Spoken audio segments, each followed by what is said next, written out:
on the 22nd of November, 1718. Since 1993, Rotary Central has worked diligently each year to provide quality bus shelters to our community. A traveling convenience to our school children, the elderly, young people going to work, guest workers, and visitors using the public bus. We, Rotary Central, help you, our advertisers, make it happen. Your marketing dollar travels a far way. Positioning your message, your product, your services, your presence in over 83 bus shelters. Every dollar you spend, every advert you place helps to build another bus shelter, providing modest comfort for Cayman travelers. Reserve space now on the only billboard medium in the Cayman Islands. Email rotaryshelters@gmail.com. rotaryshelters@gmail.com. The Bus Shelters, a partner in community convenience. Another inspiration program by Rotary Central Cayman Islands. Radio Cayman's Historical Vignettes was brought to you by Rotary Central. For more than 110 years, Rotary members have used their passion, energy, and intelligence to take action on sustainable projects. Talk Today is brought to you by the Ministry of District Administration. Explore your history. Explore your land. Explore your sister islands. And Doctors Hospital. Peace of mind is important when life happens. Doctors Hospital. Always there for you. Call 949-6066. But I do have some questions. There are more questions than answers. Cayman Islands' foremost listeners participation program. Talk Today. What's on your mind, Cayman? If you're ready to talk, we are ready to listen. Discussing current events and local news, community spotlights, hot topics, listener stories, cultural and historical discussions, environmental issues, fun and lighthearted topics, guest interviews. Cayman, basically anything you want to talk about, we are ready to listen. Here's your guest host, Kathy Miller. Good afternoon, Cayman, and welcome to Talk Today. I am your guest host, Kathy Miller, filling in for Mr. Charles Glidden, who's on a very well-deserved vacation. So if you're already in the plane, already reached your destination, Chalo, I hope you have a really, really good time, and bring me back a souvenir. Yes. So we have some open line the entire show. So I'm very happy to take your calls and talk about what is on your mind. Y'all be calling Chalo all the time. So I hope you're going to give me the same kind of love. The numbers to call are 1-800-534-8255, 949-6990, 949-8037, or you can WhatsApp call or WhatsApp text us at 925-3261. So until you give me your ideas or your thoughts, whatever you want to talk about, I do have a lot of notes prepared on affordable housing, and that is a topic I keep promising to revisit on The Buzz, which is the show that I host Tuesday and Thursday mornings. So as I keep teasing the listeners for that show, I haven't been able to tackle affordable housing with as much time as I want. And we've missed two of the interviews that with the minister that have to do with affordable housing. I don't think it's been a talk that's happened yet on Radio Cayman, maybe once or twice since the plan came out at the end of April. There is so much to dissect there, and I feel like the community is not getting any information. There's not enough being done about this. So I'm really hoping that we can get into this discussion this afternoon about affordable housing, but I'm going to just touch on a couple of things before I get into that talk. So if you heard me on The Buzz this morning, maybe a couple of items here will be a little bit repetitive for you, but that's okay. It's always good to know. Repetition is the mother of skill, as I like to say. So the more you know, the more you remember, the better it is. So I'd mentioned that today the Commonwealth Games have started, and tomorrow the Central American and Caribbean Games begin. Now, the Cayman Islands Olympic Committee announced 35 athletes who are representing Cayman at both of those events. And the Commonwealth Games are being held in Glasgow, Scotland, and the Central American and Caribbean Games in Santo Domingo in the Dominican Republic.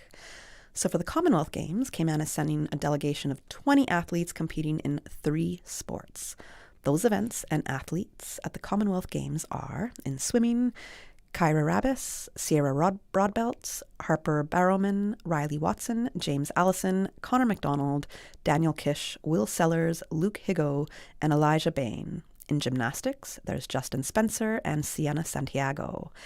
In 3-on-3 basketball, we have Brad Lansdale, Brian Ebanks Perez, Alwyn Buttram Jr., Nathaniel Hurlston Anderson, Leandria Watson, Jamie Rankin Mays, Kaylin O'Connor, and Cortisha Ebanks. Oh, all right. We do have a call. I'm going to take that call in just a sec. I just want to get through the names of all our Cayman athletes who are going to the Commonwealth Games and the Central American and Caribbean Games. So for the Central American and Caribbean Games, which start tomorrow and they end August 8th, we have 15 athletes competing across 6 different sports. Those athletes are in sailing, Sierra Murphy, in swimming, Adam Sellers and Katerina Galatopoulos, in squash, Jade Pitcairn, Lara Connolly, and Kaylee Pierre, beach volleyball, Dean Laney, Jasario Ebanks, Luna Ebanks, and Joanna Robinson. In gymnastics, there's Karthik Adapa, and in 3-on-3 basketball, there's Derek Ebanks, Justin Collins, Davian Cottrell, and Shad O'Garo. So I just want us to give a lot of positive thoughts, good energy, check on your athletes, on our athletes in these next couple of weeks as they compete in the Commonwealth Games and Central American and Caribbean Games. A little bit of love goes a long way, so prayers and good thoughts towards our athletes. We do have a call, so let us take the first caller. Good afternoon, and thank you for calling Talk Today. Hey, Kathy, a long time ago I've been listening to you. I do have nothing really to complain about. I'm from West Bay, and I just called to ask you if you're from Northside. I love this question so much. I'm not from Northside. I am from Canada. I was born in Canada. And Wow. my parents, this is going to trip you out now. My mom is Serbian and my dad is Croatian. And at one time, both of those countries belonged to former Yugoslavia, Wow. which is the Balkans, right? Yeah, because, the Millers from Northside is the only Millers that I ever know. Okay. Those are the only Millers that you've met? It's an English last name, a British last name. Yes. Well, somewhere down the line, I've met Millers from Ireland Okay. and Canada. Okay. Well, you got But another that one. yeah, well, sometime maybe I'll talk to you. So all I'll say right now, just welcome to the Cayman Islands. Well, I've been here a long time. Thank you. I've been here 21 years, So that's why a lot of people think I'm from Northside. My friends are now just telling people, yes, I'm from Northside. They're sick and tired of telling people no that I'm not from here. And I think that's a beautiful thing is when people automatically assume now that I am Caymanian. So we'll see what the boards have to say. You should be, But- you should be by now. I agree. I'm very fully integrated into this country, and no $2 million property is going to make me Caymanian. I'm going to say that. No $2 million property is going to make me somebody worthy of living here. I've integrated in this country the entire time I've been here. Very happy with the people that I've met, the relationships that I've been able to forge over 21 years, the opportunities that I've had. It's been pretty amazing. Thank you for listening. I appreciate the kind words from you, and you don't always have to call to complain. If you want to share something good, you can do that too. Well, in 1984, I went up to Vancouver, Okay. For what? and Vacation or work or? just I had a brother working up there. Okay. He was a paramedic, but I must say that was the best money I ever spent in my life. Wow, that trip to Vancouver in I 1984. really didn't want to come back, but I had to come back, because I was a family man on those times. I understand. But besides the Cayman Islands, it's the cleanest country I ever been to. I'm not really fascinated with cities, but Vancouver City was the most beautiful and clean city I ever been in, I tell you. Oh, that's wonderful to hear. I fully agree. I think it is the most beautiful city in the world. Okay, I haven't been to Singapore. I haven't been to Japan. But Vancouver to me is the most beautiful city in the world. You have the mountain backdrop and you have the ocean right there. And when it's March, like March, April, you have the ability to go spend the day at the beach. I wouldn't recommend going swimming in the very frigid waters, but you can hang out on the beach in the daytime, and in the evening, you can be at the top of a mountain night snowboarding or night skiing. There's not many places in the world you can do that. That was 3 weeks too short. I didn't want to come back, but I had to come back. Of course. Well, we're glad you came back at the same time. Have a nice day. Thank you. You too. Have a wonderful afternoon. That was a lovely phone call from you. Thank you. Thank you. Oh, that was so kind. I really appreciated that call right there. That was really nice. Really, really, really nice to hear from. So yeah, my friends have said that they're no longer saying, no, she's Canadian, she's just been here a long time. They're just saying, no, I'm just saying you're from Northside. I had a politician say that they were speaking about me recently to somebody else, just talking about a situation, and the person that they were speaking to was like flabbergasted that I wasn't from Cayman. People automatically think it from the last name, but I tell you, I don't understand how people can move here and not integrate. It blows me away, and that's a little bit of what I was talking about earlier this morning. I'm going to touch on that in a tiny bit, but I just want to go through some of the lighter news that we have. So I mentioned the Commonwealth and the Central American and Caribbean Games that are taking place. Commonwealth starts today, Commonwealth Games. The other games start tomorrow. We have 35 athletes, so make sure you put your good thoughts and your prayers out for them, check on them, see how they're doing. And that's where we're at with that. There's some scam updates I also want to talk about, but let us take our first commercial break. And when we come back, we got another scam to tell the people about.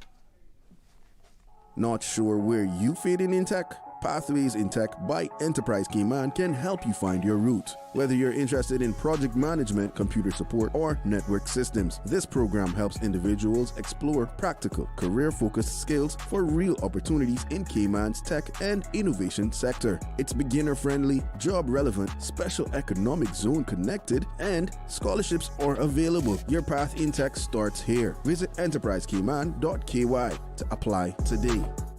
Get ready, Cayman. R&B, HBCU Culture, and Elevated Island Nightlife come together for the first ever HBCU Alumni Weekend, July 23rd through 25th. Kick things off Thursday at Bliss with DJ Shism from Tampa's 106.5 The Beat, plus special guest Lene Vanee and Major League Baseball Network's AJ Andrews. Saddle up on Friday for the R&B Rodeo at the Wharf. 4 DJs, 2 parties at one venue with sing-along classics and a mechanical bull. Hosted by Babs from Wild 94.1 Tampa and Tiny. Then Saturday, dress in white for R&B en bloc at Bacaro, an elevated evening with a 4-course dinner, welcome champagne, and after party. Grab your crew, blind your looks, and get ready for Cayman's hottest weekend of the summer. Get tickets now at CaymanHBCUweekend.com. Brought to you by Cayman Airways, the Cayman Islands Department of Tourism, and Executive Services.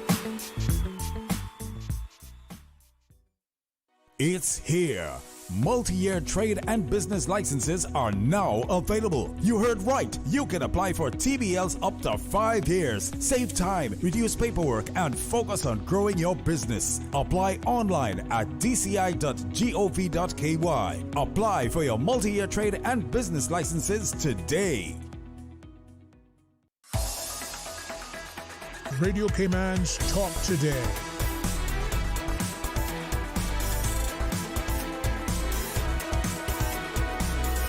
What is on your mind, Cayman? All right, welcome back to Talk Today. I am your guest host, Kathy Miller. I am filling in for Mr. Charles Glidden, who is on a very well-deserved vacation. And just before the break, I teased you with a little bit of a new scam that is happening in Cayman. So I guess this happened from last night. I did not receive this messages yet, thankfully. But I am understanding that there is now a water authority email coming out. It looks like they may have hacked one of the personnel's email addresses at the water authority. I'm not sure if I can say the name. Maybe April can tell me. April, if you're listening, I'll shoot you a message and see. Because it might be somebody you're familiar with. You know this person who works at the Water Authority, and you're going to open up the email and trust that it's coming from him. But apparently their email got hacked. So this is why I'm saying if I can say the name, then I'd like the people to know that. So we shall find out. So if you get any sort of a text or email from the Water Authority asking you also to open a link, please do not do it. Apparently the email subject line is also a little suspicious, something like the Water Port Authority, which is not called the Water Port Authority. So be really careful when you're looking at these. Keep your eye out on it because that's another brand new one happening. The other one that I had mentioned this morning, you can also visit our website to find out more, or you can go to rcips.ky to see the press release from the police have issued about the Google Meet video calls. These are also ongoing scams that are happening in Cayman. I also got one of those postal parcel package messages. I got one last night and I got another one today. So it's like they're listening. They're just sending me more. I'm like, I'm not opening your message, bro. How do you not see this? But anyways, so it seems like 3 scams are happening. We'll get into the details about that. But right now, I believe we do have a caller. So let's take the call. Good afternoon. Thanks for calling Talk Today. Good morning. How are you? Afternoon. I'm well. How are you doing? I'm just here listening. Okay. What's on your mind? What's on my mind is about this scammerism that is here. Oh, yes. It's really nasty to know that it really enter here. I had to call my bank and text them. I just sent in something that comes in. I was sleeping when it come in. So I was like, how the bank text me so late? Mm. You know? Mm-hmm. And one mind said, don't open it. And it's when I get the reply, I was told that it's just a scam. So did you open the message? No, because I was like, the bank text me so late. Okay, so you didn't even open the notification. Yeah. You did well. It's a lot going on, man. It is. So from you know how we get our notification on the phone, but we don't always open that message or that notification. Could you see any of the first few words of the notification at all? The notification comes from a Cayman number. I don't see no notification. I see a Cayman number. Okay. When I tried calling the number to find out, it cut off. Oh, and how did you know it was coming from supposedly your bank? Because it comes with the bank edit. Okay. The editing of the bank. Okay. The logo. Interesting. Yeah. I send it to your phone so you will see it. No, please don't send it out. I screenshot it. I screenshot it. Oh, okay. Send it. If you screenshot it, please, can you WhatsApp? I'm like, don't forward me the link, please. I screenshot it immediately because I said sometime I did doing all of these things. But you know, it's so sad. I can't believe it's really here. Yeah, it's happening big time. And you did the right thing. So I want you to know, most importantly, you did the right thing by contacting your bank and letting them know. Yeah. Even if you screenshot it, and did you screenshot that and send it to your bank? I sent it to Okay, so but they I saw the sent it by screenshot. WhatsApp. Yeah. I never sent it by email. I sent it by WhatsApp. Yeah, you did great. You did really, really good, and that's exactly what we're supposed to be doing, which is exactly what you did. And I would applaud the community if the community can come together when they found out these things, find out who it is, and let the authorities deal with them. Oh, I was gonna say, I was assuming you were meaning some sort of a street justice when you said let the community come together to deal with them. I was like, yes, I agree. No, I don't. I would say that, but listen, as a woman of God, I can't do that. I understand. I can say it. So yeah, I don't want to do that because and bring the authorities into it. Encouraging violence, and I don't want to do that. I encourage solutions. So some people might call it violence. Some people call it solutions. So there's I know because it's full time now. Maybe if it's true, because some things that just go sly, Absolutely. I know my boss is going to message me right now and be like, Kathy, you cannot say that. I know, right? It's still a good little laugh to have. A good laugh is better than seriousness, right? Right. Exercise. Because there's The so muscles much in their seriousness. face. We need to laugh a little bit, enjoy life. We need to. We need to, especially me who go through explosion, right? What do you mean you went through an explosion? I'm the person that burnt last year and still waiting on the case. Sorry? You haven't heard about it? This is really crazy. It was in the home when the Yeah. When I went inside, when I entered the door, and by the time I entered the door was hot. And by the time I opened the door, in there is like I was burning. So I was trying to say if I could, even though I was told, don't open the kitchen because you don't cook. So I was like, no man, but I need some fresh air because I feel like I'm burning. And by the time I hold the knob, everything exploded. I was 2nd and 3rd degree burn. Wow. Are you allowed to speak about this right now? Because you said that you're still waiting for the case to be heard. No, I can say what I just said. Okay. It's fine. I wouldn't go in any more details. It's just that when it's time for me to talk, I will come on your show. How can I ask now then? How are you recovering? Are you getting any help with this? Because I would assume I would have super trauma, so I would hope I that am there's sort of traumatized, but what I'm doing is I find myself doing online courses. Sometimes I just scream out, sometimes I cried, and then experience a lot of things behind it that really worse than even the burn to me. It's a lot. But in everything, all things work together for good. And I use the word of God to give me my comfort. Are you speaking to anybody in your church at all? Because I know there's often some guidance that you can get in your church through different services, through the different counseling services. Miss, let me tell you something. I can whisper. I will whisper this. Not everybody in the body of Christ is of Christ. You can't even say certain things to them. I know this too. Because I've been through too much. That's why I don't go anywhere. I take myself. My heart is the church. It's a one-to-one with God. Yeah. But when I am online now recently with a church, and I am kind of liking it. I love it. Because anything with the word is the word. I don't want to go in among certain people. You just hear, oh, the Lord said you must give this, and the Lord said you must give that. Lie. Mm-hmm. When you tell me about the word of God, you're preaching the fear of God in me. So when you preach the fear of God in me, that means it must be a change. We have to be careful where we're going. Yes, we do. Even those that we tend to think are the closest people around us aren't always the best. I've been there. I've been bitten. I've been licked. I've been doing all kind of things. So I have my own experiences, miss. So I'm glad you found a community online to help you. I think that's really important. I'm glad you did that.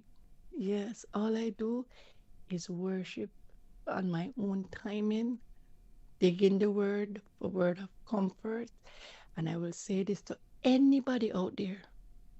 A lot of times we're looking towards man for comfort, mankind. We have to be careful because they need it themselves, but they don't want to say they need it too. Why do you think we don't want to say we need comfort? Not everybody want to say it, miss. But why? What's so terrible about saying that? Like, no, as this experience I've seen, some people you cannot tell them about God because it let them feel like it's them alone hearing from God. Oh, okay, gotcha.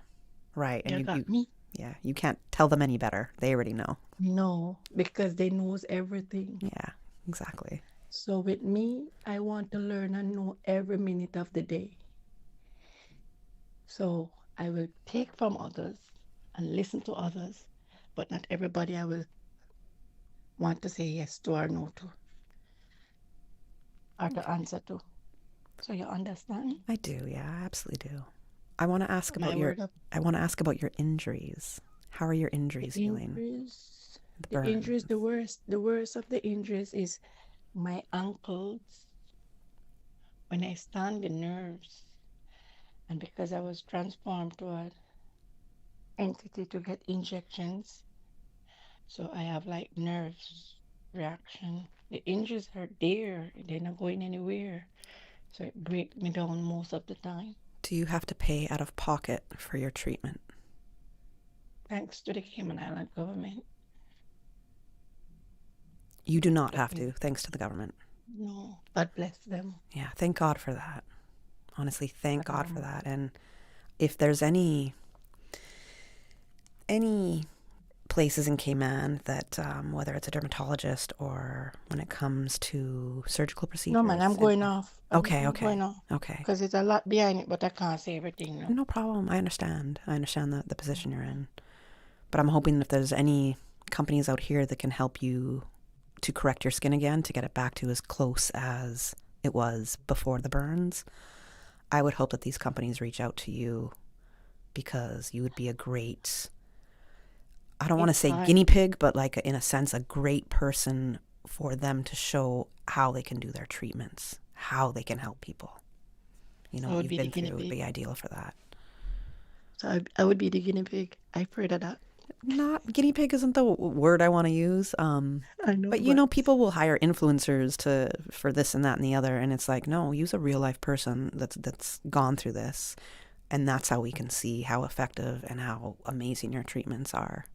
You know, that's what I would want for you, somebody to come forth and say, hey, we're going to take care of bringing her back as close as to what her skin had looked like prior to the burns, prior to the explosion.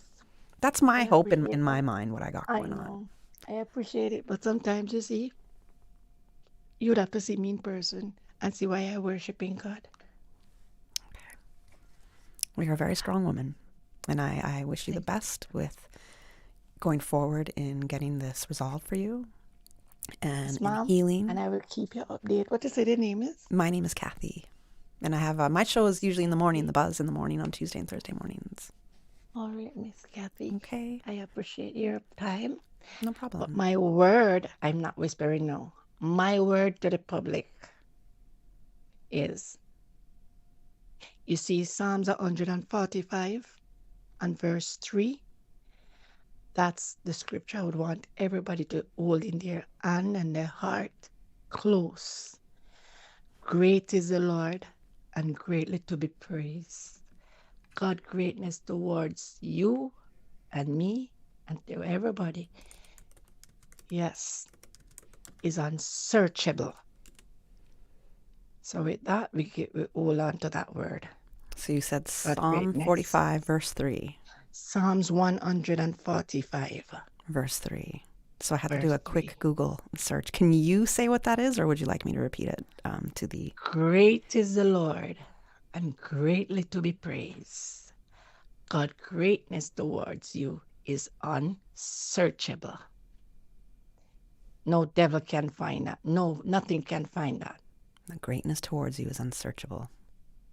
Amen. Amen. That's the word of the day. Thank you. Thank you for your call. Thank you for sharing. I got to go to a commercial break now. God bless you. And God bless you too. And keep us updated, okay? Keep your head up. Yes, you're doing good. Thank you. No problem. All right, we're going to take a quick commercial break right now, and I'll be back in just a couple minutes.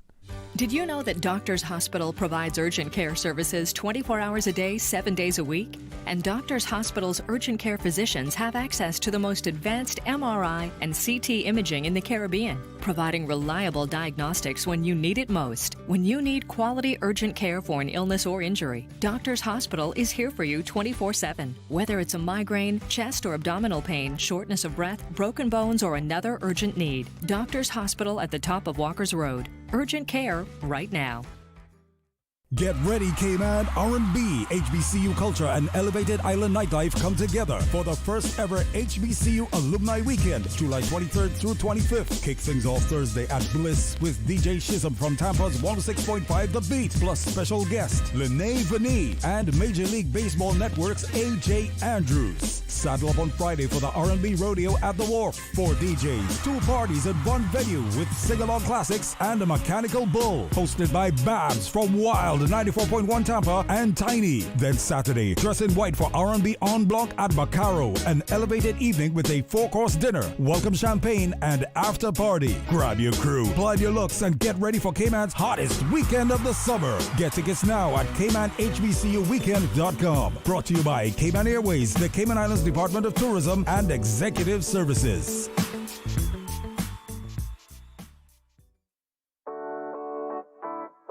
Hello, Cayman! Are you ready for a night of pure fun? Miss Teen Skate Night is officially happening. That's right. Mark your calendars for Friday, July 24th from 6 to 10 p.m. at King Sports Center. Come out, lace up your skates, and hit the rink with your favorite contestants. Bring your own skate shoes if you have them, but don't worry if you don't. King Sports Center got you covered. We'll be gliding and grooving to the greatest hits spun live by the one and only DJ Lano. After weeks of intense training, we cannot wait to unwind, network, and connect with our amazing community. If you don't know how to skate, we'll be there to teach you. It's going to be loads of fun. Trust me, this is a night you won't want to miss. Pay $10 to enter and make some new connections. We'll see you on the rink, Cayman!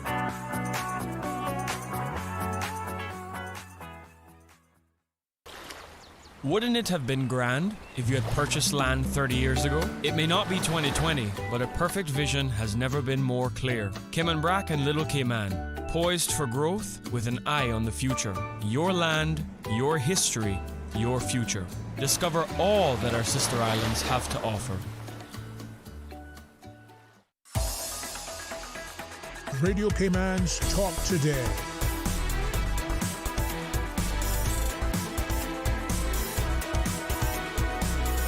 What is on your mind, Cayman? Welcome back to Talk Today. I am your host, Kathy Miller. I'm filling in for Charles Glidden, who is on a much-needed vacation. And, thank you to the callers so far who have called into the show and shared what's on their mind and just wanted to talk to me a little bit. I appreciate it. I was talking about the scams that are going around Cayman right now, and the caller we just had called to say that she had received a text message. It looked like in the middle of the night. And she's like, why would my bank be messaging me in the middle of the night? And they definitely wouldn't. So she took a screenshot and sent it to her bank, which was great. And I encourage people to do this. If you can avoid opening the message, don't open the message. If you can screenshot what they sent you, screenshot it. Do not hit any link. Again, do not click any link. So the message that she received, right away, the first 2 words that pop up say Proven Bank. Unusual login from Kingston, Jamaica regarding card payment for KYD $118.84. If this wasn't you, please verify your identity! ! And then they have a link, proven-bank.com. That is a link that they put there. And my coworker also said they got the same text. And when I was asking the lady about the notification opening the message, like a lot of us will get how we receive our messages. Sometimes you have to go into the actual app, like your text messaging app or WhatsApp. You have to open the app and then you can see that somebody sent you a message, right? If it's kind of boldish. If you click on that message, you've opened the message just to read it. You don't have to read anything else. You don't have to touch anything else that's in the message. When we get a notification that pops up on one of our screens, it'll often show you just the first few words in that message, right? That's how I ignore people's messages all the time because I'm like, I don't want to read it. I just read your first few words. I don't want to read the rest. So in saying that, for a lot of us, if we're going to get a scam text like that, we can see automatically in the first few that, okay, is this my bank messaging me right now or somebody else? And you might see right there, it's okay to open the message, but don't click on anything there. But better to still not open it at all. Screenshot, send it to your bank, let them know, and contact the authorities. So one of the ongoing ones that are happening is the Google Meet video calls. So according to the press release on rcips.ky, it is reported that the suspect initiates contact with victims through video calls and instructs them to turn on their cameras and confirm their personal information, including bank account details, and then to click on a link provided by him. The scammer allegedly claims to be from a legitimate agency, so I don't know what legitimate agency means. I don't know if he's representing a financial institution or a bank or something else, but it is a video call. It is a Google Meets video call. I don't even know who uses that. The suspect is on video. You can see their face. If you go to the rcips.ky website, you will see the image of that scammer. Yes, his face is covered, like from the nose down, wearing a little mask. Just like the regular little medical masks that they'd want us to wear during, our lockdown era. So there is a photo of him up there. You can go check it out. But again, do not click any link. Don't even take the Google call. Why are you answering video calls from people you don't know? Like that, do not do it. Absolutely not. And remember to let your bank or financial institution know and let the authorities know. Tell the police. As a reminder, your bank will never do a Google Meets video call. Ever. They will never ask you for your personal information and to verify information through text or email. Never. If you are suspicious, do not answer the message. Hang up the call. Ask that person for their exact full name. Write it down if you have to. Get their email and get their direct line so you can call them back.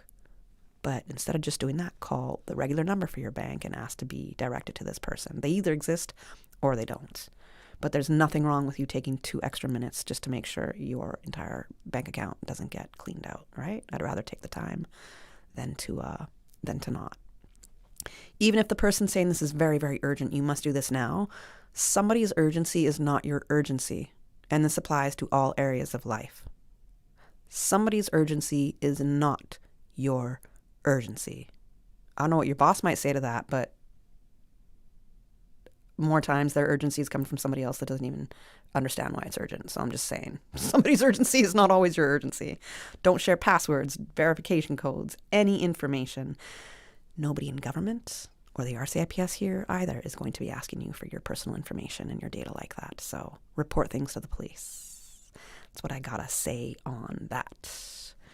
Now, one of the other interesting things, maybe I'll talk about this right after the 1 p.m. news, or maybe not. There's a couple things happening this weekend, and one of them that I talked about this morning was the HBCU Alumni and I Love R&B weekend. So that kicks off tonight. That is happening at Bliss tonight with one of the best hip-hop DJs coming out of Tampa, and I wish I didn't learn that piece of information because I love hip-hop, and I cannot find me a hip-hop DJ in Cayman. I haven't been able to for like 20 years. It is what it is. So I appreciate bringing this kind of a DJ in. So that's tonight at Bliss. But then tomorrow you have from 11 a.m. to 4 p.m. It's like a mix and mingle at Bonnie Moon there on the beach, just right in front of Hotel Indigo.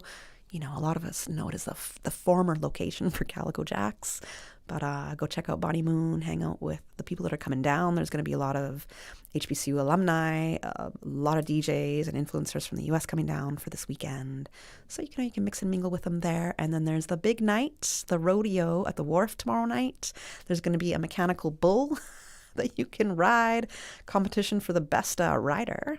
Or you can just take your picture on the bull. The mechanical bull is supposed to be set up in front of the ocean. So you're going to have the ocean as a nice backdrop. It'll be evening. It'll be really nice. It's at the Wharf. So, it's a really nice, quite a nice venue, a lot of room, great vibes, great atmosphere there. So that is tomorrow night. They're going to have a bit of a DJ shootout competition. So it's going to be, it's two DJs, two lady DJs coming from the States, and they're both great R&B DJs, and they're just going to be having one kind of R&B song. The other one's going to come in with what they think is better, and it's just going to be back and forth, like a sound clash, basically. So that's what it's going to be starting off the night, and, it'll be a good night of R&B. So that's tomorrow night at the Wharf, and then they're going to have an upscale dinner called Dinner en Blanc at Baccarat Restaurant, which is in the Yacht Club area.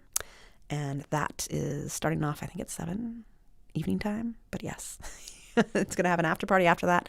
It's $100 for a 4-course meal. It's a sit-down, beautiful dinner. Kind of an all-white, but it can be hard to find an all-white outfit here in Cayman. So at least wear some white. And you can get your tickets at Cayman HBCU, or wait, is it Cayman HBCU? Weekend.com. That's what it is. CaymanHBCUweekend.com. Ooh, I almost got it wrong. So that should be a good event to check out. And then if you love margaritas and you love a little bit of Mexican food, because who doesn't?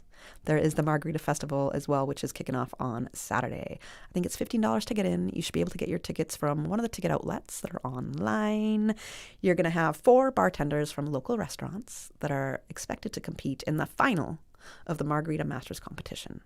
So ticket holders will be able to sample the competing margaritas and vote on their favorite. And even if you don't drink alcohol like me, you can still go to the Margarita Festival. There has to be some vendors offering virgin margaritas, which you can always get. And my favorite happens to be a passion fruit margarita, virgin, of course. So enjoy responsibly and make sure you arrange a designated driver or know how you're going to get to and from these events. It's not that hard to do. We've got some great events happening this weekend for all sorts of ages and interests. So organize who's going to be your driver. Have a taxi lined up. Get your taxi money split up amongst each other if it's an issue, the taxi's being too expensive. Because quite honestly, it can be quite expensive. I'm not going to lie. At nighttime, a lot of people don't take a taxi because it can cost $50 from West Bay Road into West Bay. That's insane. I'm just going to say, that's insane. So be safe this weekend. Those are a couple events that are coming on or that are happening. And we're going to go to the 1 p.m. news. But right after the news, I want to touch on a little bit about the groups here, when you move here, the cultural segregations that happen, and how that might be stemming a little bit from our school system. There is a note that came into me from a listener this morning that I thought this would be great to share on Talk Today this afternoon. So I'm going to get into that right after the 1 p.m. news. And then affordable housing, I promise. One radio station. Radio Cayman is the voice of the Cayman Islands. From Radio Cayman's newsroom, this is Headlines. Local, regional, international news.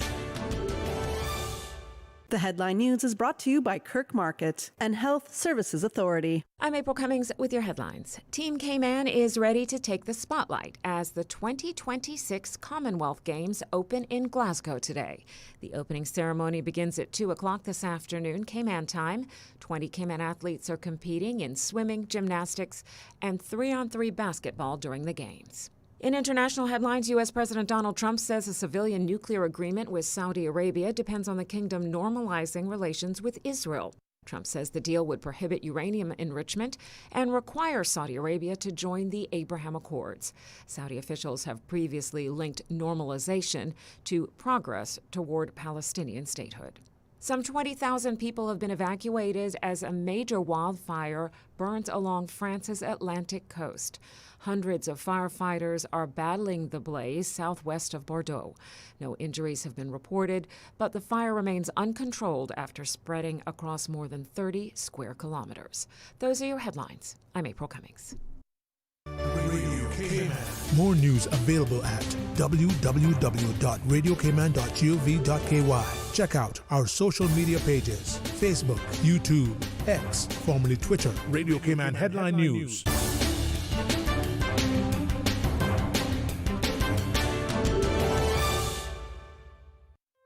Looking for fresh, healthy food that's full of flavor?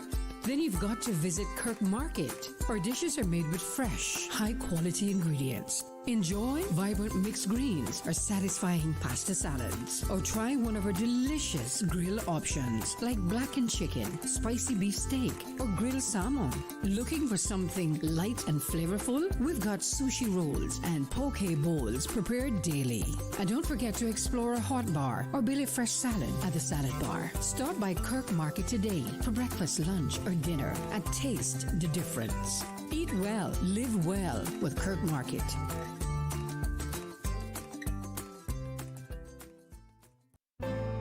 Your Cayman Islands Health Services Authority has been the national healthcare provider of the Cayman Islands for many generations. We have elevated our level of care to ensure you, our patients, have the best possible experience. We offer better access to care close to home with the most locations on all 3 islands, delivering a full range of primary, secondary, tertiary, and emergency care. HSA is a JCI accredited organization, and we are committed to caring for you. Radio Cayman is pleased to feature this special Sister Islands historical vignette brought to you by the Ministry of District Administration and Lands. Explore your history, explore your land, explore your Sister Islands.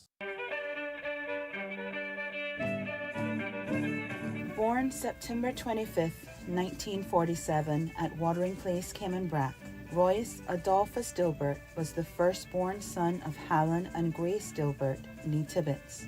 Like many of the men of his time, he spent many years at sea. During his breaks from sea life, Mr. Dilbert employed his diverse skill sets. He worked at Alfred Scott's block factory as a mechanic with Eston Scott, and his uncle Bergman Dilbert performed dynamite blasting in Cayman Brac with the late Reverend Lee King, as well as worked at MRCU in Grand Cayman. He was also an entrepreneur selling fruits, cars, and tires, and painted and repaired vehicles.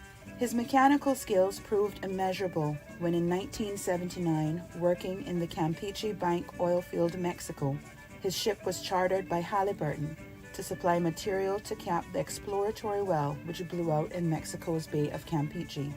In 1981, he retired from sea and took employment with the Cayman Brac Power and Light Company as chief engineer, where he remained until his retirement in December of 2018.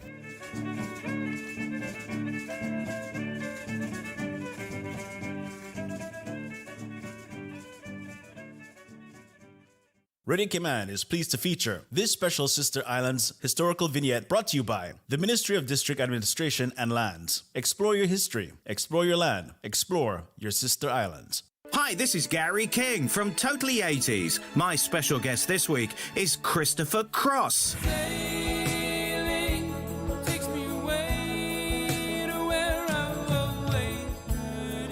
Christopher talks about the music he made early in his career. I'll also bring you up to speed with the latest news on the biggest stars of the decade.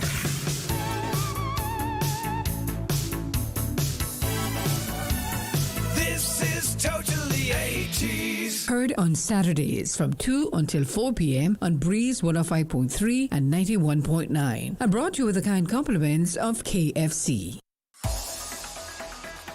Radio Cayman's Talk Today.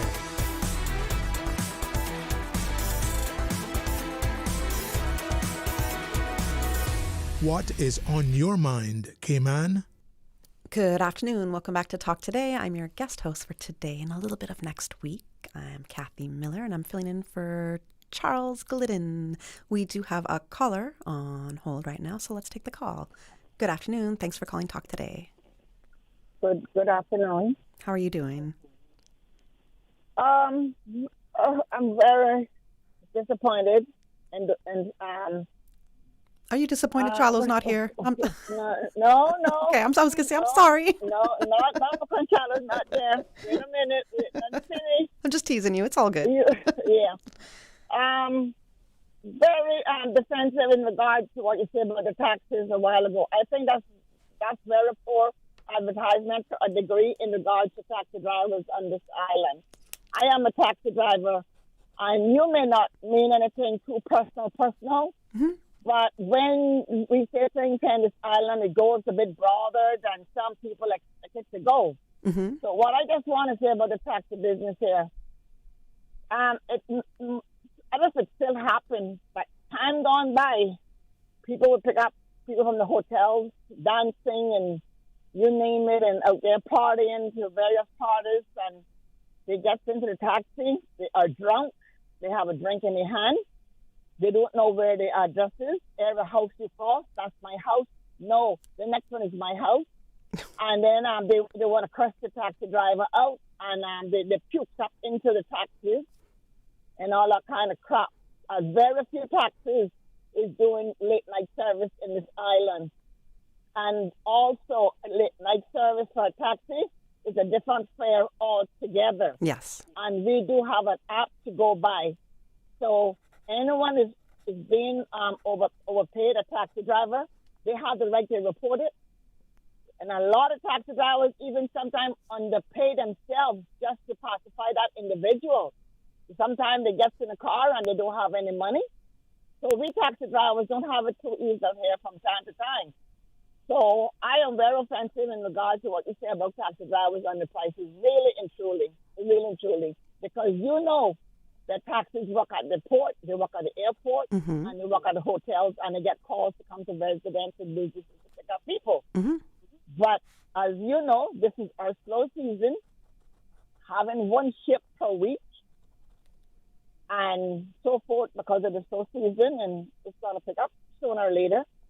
But all I'm asking you to please, keep the taxes uplifted. Give them some support.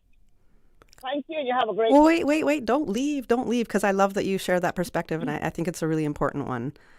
So when I shared my experience, that's been my personal experience. It's been a lot of people that I know why they don't call taxis at night and they end up drinking and driving. So it's such a hard thing. But from your perspective, it's important for us to also know from the taxi driver's perspective. So in your case, you have experienced people puking up, being very disrespectful to the taxi drivers. Yeah, I get that. And I can understand in that sense why you would want to put your rates higher, because it's a big risk. We don't put it the government public transport who give us a rate. They don't come out here and give a price according to how we feel or how we what we short off for the week. No, we got to go by what government put up there for us to go by. We don't make our prices. Do you not get to negotiate or advise or anything like this? We have an app that we have to go on to, the government app that should tell the taxi driver how much to charge the individual that's in the car. A taxi driver told me one time he took this lady home. She was drunk and she didn't know where she lived. And he had drove so he couldn't drive anymore with her. And he called his wife. And his wife said, you know what? Call the police. And they had to call the police. And she finally said that this was her place.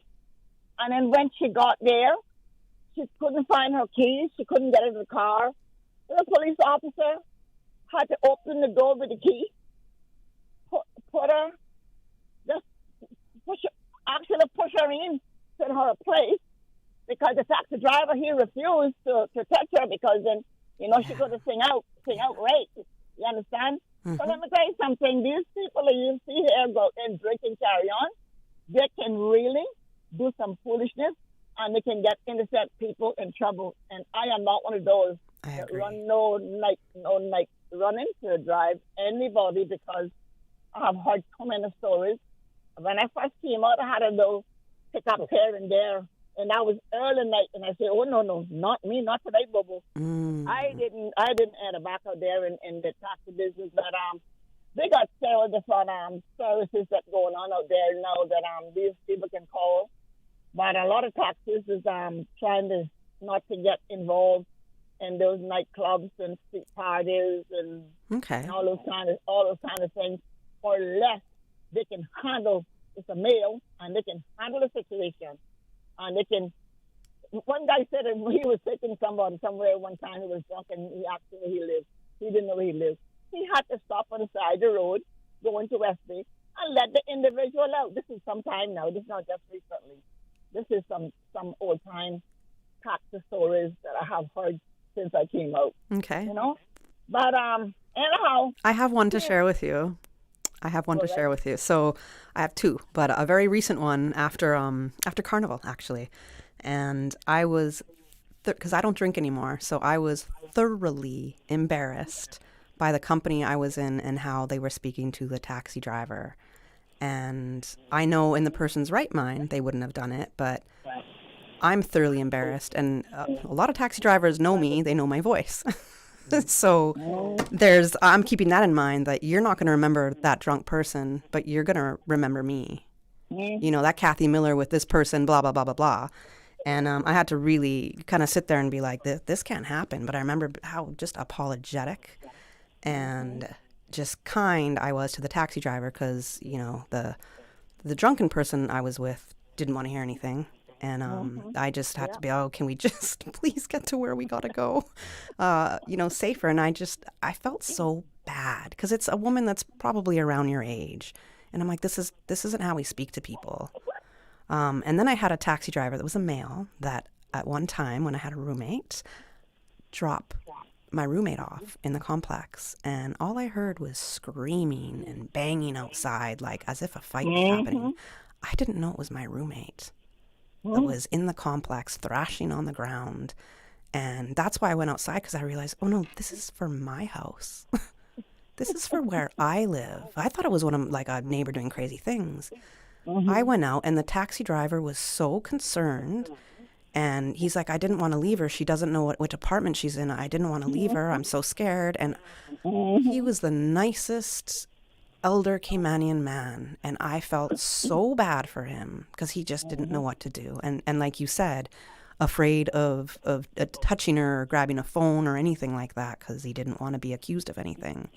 And that roommate was completely out of their mind.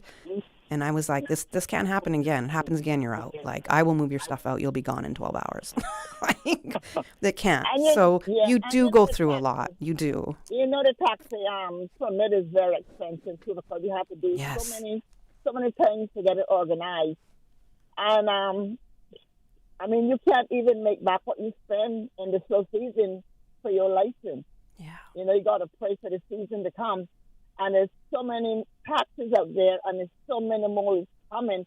It seems like every time, I'm going to put it like this, every time we get someone that come here and become a Caymanian by paper, they end up putting their wife into the taxi business or the husband into the taxi business.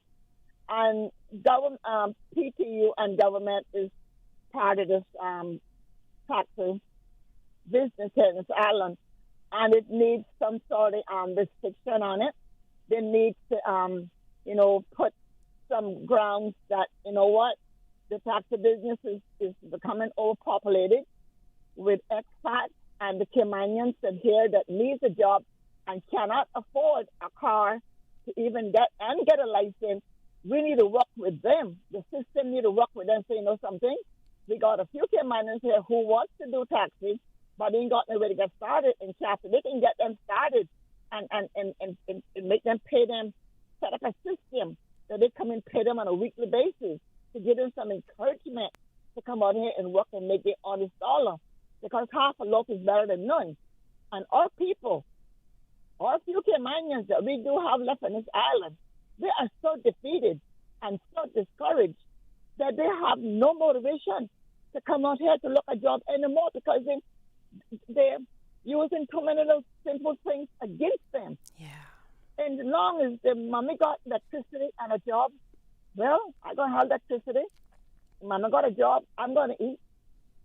Mama not gonna throw me out. That's not an island thing here, man. You know, that they don't just throw the children just for the fun of it, because then they don't have no job. I got 2 children, and let me tell you something. They're grown and gone. I got 3 grandchildren. But their room is home with me. If they fall out here in this working world, the room is there for them to come back home to get started, to get restarted. I think I know one of your children. It is a person I like very much as well. By the way, I want to add that in. I think if I have it right. I also want to say thank you, because you don't have to call me when you agree with me. You don't have to call me when you disagree with me. But I like the fact that whether you do or not, you're still going to call and voice your piece, because we can still have a good conversation. Yes. So anyhow, I just want you to apologize to taxis. Well, I'm sorry, taxi drivers, for hurting your feelings. I do want you to know that it's coming from my past experience when it was way too much. I'm not spending $50 to go 5 blocks or 3 miles. So that's the complaint there, that it's atrocious prices late at night for taxis.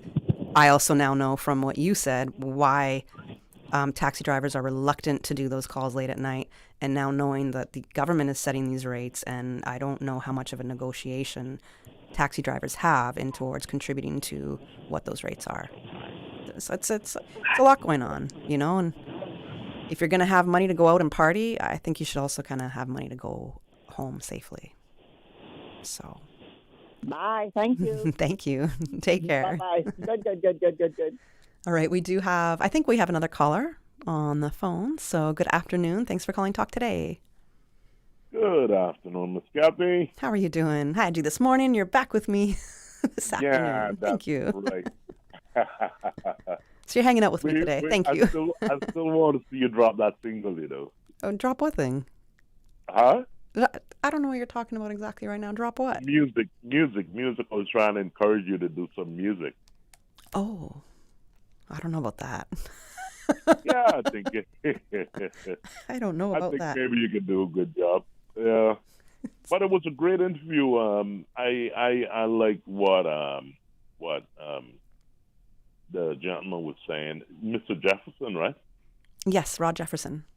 His company's executive services. I like what he was saying. It sounds like he knows what he's doing, and he can really put on some great entertainment for the people. You know, that sort of thing. Yeah, he can. He's had Laughter Lounge, the comedy shows here, for so many years. So he knows what it's like in putting on events and trying. And, you know, comedy's a hard thing. It's a hard thing to do and engage, especially when you're coming to a completely different country and not, you know, we don't always share the same kind of political climate as maybe the U.S. would have, for example, and the kind of social issues. So being able to kind of fit what might be part of your, you know, your comedy package for that night and to somehow transition it to Cayman's audience, that's a hard thing to do. So I applaud him for putting on these events and bringing some other entertainments to Cayman's nightlife. Yeah, it's really quite ambitious, you know, and the thing that I've realized has been working good in the entertainment industry when it concerns music is the different varieties, different types of music. You know, you have you know, sometimes the people want a mood change. You know, you change the type the genre of music. Yeah, maybe a little hip hop, R&B, a little dance hall, a little you know, a little later on you play a little soul, jazz, you know, that sort of thing. And it's a heavy R&B weekend. So we're used to a lot of soca here, a lot of reggae dance hall. There's actually a pretty good electronic music scene that is growing in Cayman as well. It's nice to see that. Oh yeah. That's what is taking over right now. That's the thing right now. But let's hope it works well, because you know, a lot of people that are it's very important actually, because a lot of people want to be entertained, and you know, people come here, they want to know that they can enjoy themselves, and even the local people want to enjoy themselves. So it's good to know that that you can have some high quality entertainment and different, you know, from different people, you know, because it's not only going to be one person that's going to do it. You know, you got different promoters. You know? I do. Yeah, I agree with you. A variety. That's what we need. We have such a diverse population here that we need a variety. Yeah. So when you get the chance, right? I'm encouraging you now. See if you can drop a single. You have not heard me sing. In fact, I'm so glad Paul, who's on the other side of the window with me, behind the boards. I'm so glad that he had me muted during the commercial break because I was singing one of the R&B songs to the top of my lungs. We would have lost all of our listeners immediately if he somehow accidentally put my mic on. So you do not want me to sing. I'm a great backup dancer. That's about it. I will be the backup dancer. 100%. So that's about it then. I've had people take the karaoke mic away from me to stop singing. That's how bad apparently I sounded. So you don't want me to sing. Get a little voice trainer. And it's not going to happen. Not today. Okay. That's what you're going to get from me. That's about it. So I just wanted to give you a little bless up this evening, this afternoon, and call and share my little couple cents. Okay, well, thank you. And now that I got you here, I want to ask you, because I keep saying I'm going to talk about affordable housing, and I promise I'm going to get into that next. But do you know about, or have you at all looked at, the Public and Affordable Housing Policy and 10-year Strategic Plan, which was dropped in April? Yeah, I was sort of browsing through it. And I observed a little about it, but I didn't go really deep into it. Okay. Okay, I'm just curious because it's policy that they're presenting and the 10-year strategic plan. So that's what I'm going to be talking about next. But there's going to be some public consults happening, I believe, at the end of August. They're not 100% sure about the dates as yet, but they're coming up. We do have PSAs that are announcing this. That the dates are to be announced. So what I really want people in the community to do is become familiar with this because it matters. So it's probably one of the biggest policies that we're looking at right now. And it matters so much to the development of Cayman. Yeah. So because, much. I know what you mean. Yeah, let me listen. Yeah, so it's. I just want people to be familiar with it. So I'm glad that you are a little familiar, you know a little bit. And I'm just hoping that people will wrap their heads around it and get their questions ready and be able to talk to government about it. Because I almost feel like now we're not hearing much about it at all. And it's almost like, okay, we're not hearing much about it from the actual reps that are working on these things. So in saying that is like, is there a reason? So we have to have these discussions amongst ourselves to make sure that people are getting the information. So I'm glad you know a little bit about it. You're right, because the thing about it is too, when it concerns the housing sort of thing, we couldn't expect, with the growing population, we couldn't expect that everyone will have a backyard. So maybe, you can have different types of housing where it's a little different. From having a big backyard, because a lot of people are accustomed to, maybe the majority are accustomed to having a big backyard and everything, in the back and all that. But our land doesn't allow for that right now. With the land availability doesn't allow for that right now. No. And who knows? Yeah, who knows? Maybe it will have a serious shift. Maybe, who knows? The space might just get a little small too. Depends when it concerns the affordable housing thing, because it's not something that a lot of people are accustomed to. The smaller houses, but if it works, it works. That's true. Yep. It's been done in other places. We've gotta open up our perspective a little bit. Thank you so much for your call and your contribution. And when I get into the affordable housing talk, hopefully, hopefully some things will stand out to you, and you'll be able to start forming some other questions in your mind that you can ask the government reps about it when the time comes. No problem. All right. Yeah. Thanks for your time this afternoon. I appreciate you listening and for calling. Okay, take care. All right, you too. About a song, I don't think I'll be making a single anytime soon. There might be AI Kathy. I might do an AI Kathy song. How's that? I'll enter the Grammy AI category for that. All right, we have another caller online. So good afternoon. Thanks for calling Talk Today. Hi, Kathy. Good afternoon. Hi, how are you? Hello? Hello, how are you? Hi, good afternoon. Nice to hear a female on the mic. Oh, it's nice to have you call. You know, I have my show Tuesday and Thursday mornings. Yes, you can hear me then. I know, but I was just about to say during this afternoon segment, it's nice to hear you there.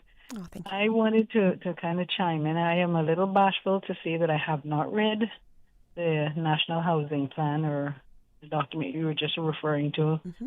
Not yet, but and we're I don't know if you were referring to the government when you said we're not hearing much from them. Yes. Yeah. Well, you don't ordinarily hear anything much from the Cayman Islands government unless they're in Parliament, debating and giving their statements and that sort of thing.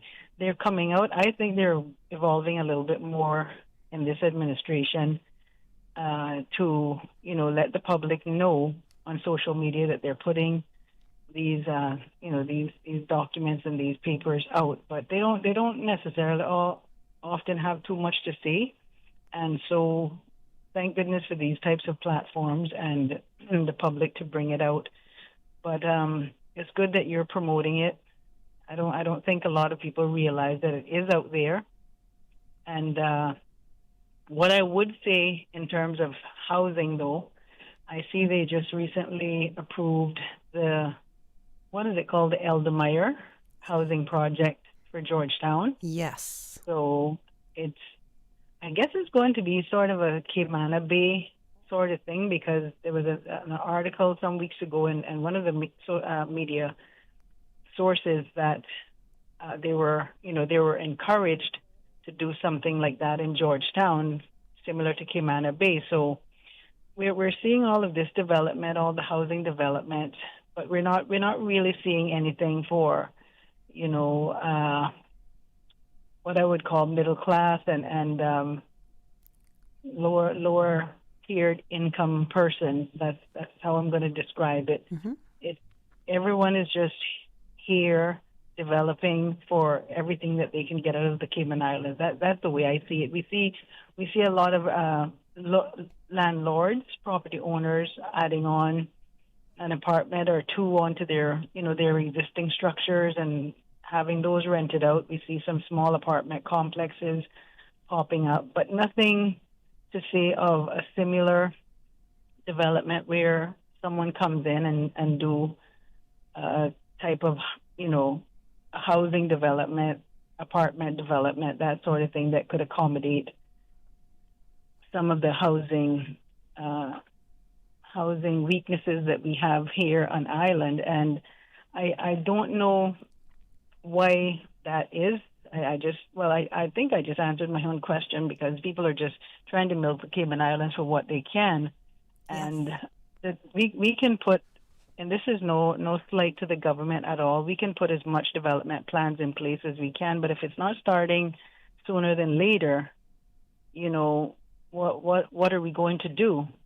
And I know things takes time, and I've said this last week on the show that, one administration will begin something, and then that administration or the exact same persons may not get back, return back to office and form the same or similar-minded type of administrations, and then so, the circle starts all over again, where the new administration has to go in and start from scratch, or maybe try to utilize some of what the last administration did and work from there. And then before we know, again, election time is coming up, and it may be the same thing. The next administration may not be in agreement, or may not be the same individuals that were in this administration, and it's a cycle. So that yes, it is a cycle. And so we, I was saying this last week too, each ministry who are responsible for their respective areas within government, each ministry has so many different portfolios. One minister has so many different portfolios, and yes, they have their staff beneath them to assist them, but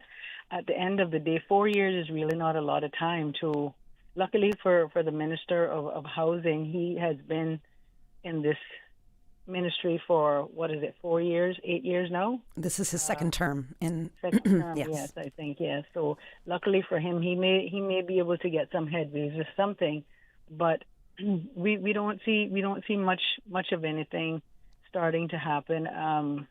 We're not hearing of any concessions or anything that we could offer, certain companies or developers to try to meet the demand for working class, middle class, low income family housing and that sort of thing, and not leave every single thing up to the government.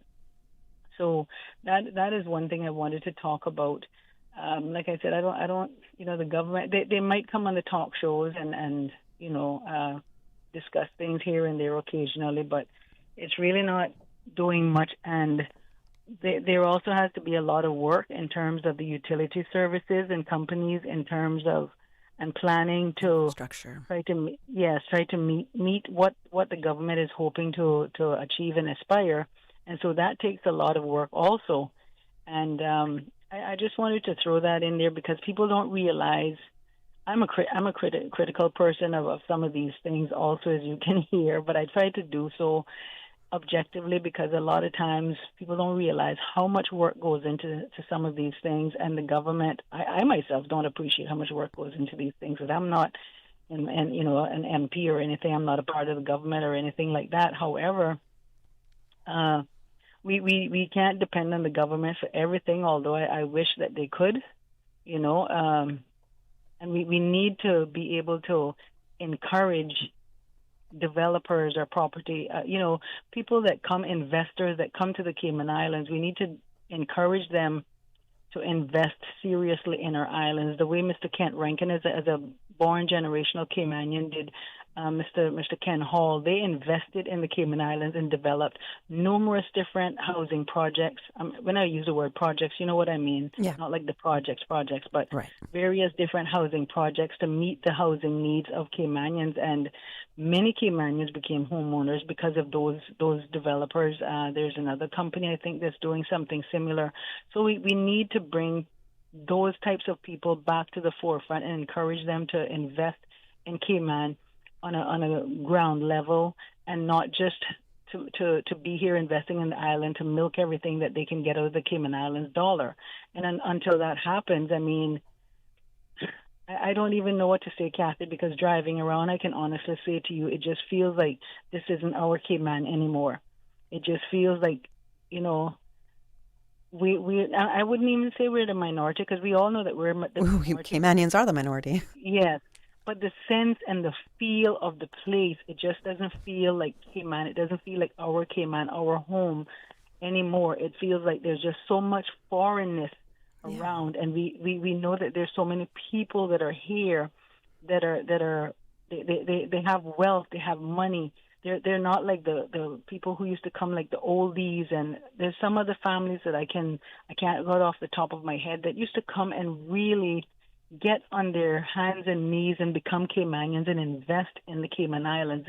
These people that are coming here these days is not as much so as they used to be. And I want to say one thing. I kind of applaud this government because I don't know behind the scenes, but from the surface and on the front of it, it seems like this government is trying to do the right thing by Caymanians, right? And I hope and pray that is it. I hope and pray that what they have planned will come to pass. I am very happy to hear that, they came together with those two organizations that were against each other for the Linford-Pearson Highway and the bypass and the Linford-Pearson Highway extension to continue. They were able to find middle ground there and get that resolved. And so we can see some progress there with that. And anything else, it just seems like whatever it is to benefit Caymanians, there's always some combating. And it's sometimes Caymanians, but a lot of times it's people that have migrated to this island, have settled in this island, and now they have invested interest in this island. So you know what? This is their soil too, as a manner of speaking. And so they're not going to look out for the small person or the small man. The last thing I want to say, we have the real estate real estate issue that's happening right here. And so we have one major giant real estate association. Mm-hmm. Then we have another that formed not too long ago. Mm-hmm. I wonder why the government has only worked with one association and not another, or I wonder whether only one association stepped forward to try to work with government on behalf of Caymanians, and the other association didn't do the same. Now, we know one association seems to have more, what's the word I want to use? Longevity and staying power here and reputation and here. Strength and power and influence than the other association. And then... but I can tell you that the newer association Mm-hmm. absolutely would move on something like this and get things done. That's the thing about that newer association. I do believe that you're absolutely right. From what I'm hearing, I do believe so.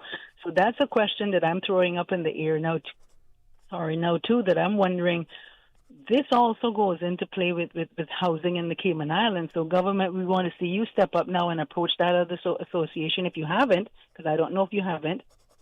So approach that association now and say, hey, what can you do to meet the same goal that we're trying to achieve through that other association? We'd like to work with you to do the same thing. Or that association approaching government if they haven't, because Caymanians needs every single thing that it can get in order to benefit Caymanians. We are just basically not minority in numbers, but we are just basically being outclassed, outstatused, just out of everything, if you want to just say it that way. And I got to wrap you right here. Yeah, I'm sorry. It's just been 15 minutes. I've been listening to your points, and I would like to respond to the points, okay? You have been speaking for a little longer than 15 minutes. That's not a problem because you've had a lot of great points, but I would like to respond to some of these points. No problem. So thank you very much. Don't hang up. Don't hang up. I want you on the phone, please. I I like this kind of dialogue with people. So I think the first one that you had made about the government reps don't really come on to maybe discuss like the new policies or initiatives that are out there. From my experience working here, and I've been here since November 2007 at Radio Cayman, and especially since I've been either filling in to substitute for Talk Today or for the past 2 years that I've had the buzz, government has been coming out to speak about the new initiatives that they have or new policies. Some ministries are very proactive and really good at getting it done. Their comms teams are amazing. Other ministries are not as proactive, perhaps don't have as stronger of a team working there, but they're trying to do it. So I'll give an example with the same ministry, with Ministry of Plahi. It was Pahi then, but Minister of Plahi. We had the Plan Cayman. Does anybody remember about Plan Cayman? You could go to that website, download that. There was public consultations going on. This was just not last year, but the year before, I think it was. That Plan Cayman was going on. And now we have this 10-year public and affordable housing policy and 10-year strategic plan. For me, I would like to know, are we marrying these things two together? Did this policy come from the public consults that happened under Plan Cayman? Because it's a very similar thing here. So I have certain questions for government reps, but they do be coming on to us. And we have spoken to government and said, hey, we are your partner. You're supposed to be talking with us to get this stuff out. And they've listened. NCFC has listened. And they've been a lot more proactive with coming, especially on For the Record. And I'm very happy to see that. You spoke about some incentives, whether they can help builders in this plan or policy that might be out, if there's any incentives in there. There is talk about some incentives for developers. But on the flip side of that, I've spoken to a couple of people that are developers, and they refuse to come on any talk show because they're not going to be the ones that everybody's going to remember for them to say the truth, which is, to them, there is no such thing as affordable housing. There's no such thing for a developer to build affordable housing. Since COVID, the shipping costs have more than doubled, almost tripled. The material costs have also more than doubled. And now, with this whole thing going on with Iran and the US, we know what's happening with our fuel prices too. So your shipping costs even more from there are gonna raise. So there's those things as well, just in response to some of the points that you have brought up. I know you made a whole bunch more. I didn't write them all down. I got a few of them there, but that's some of them to address.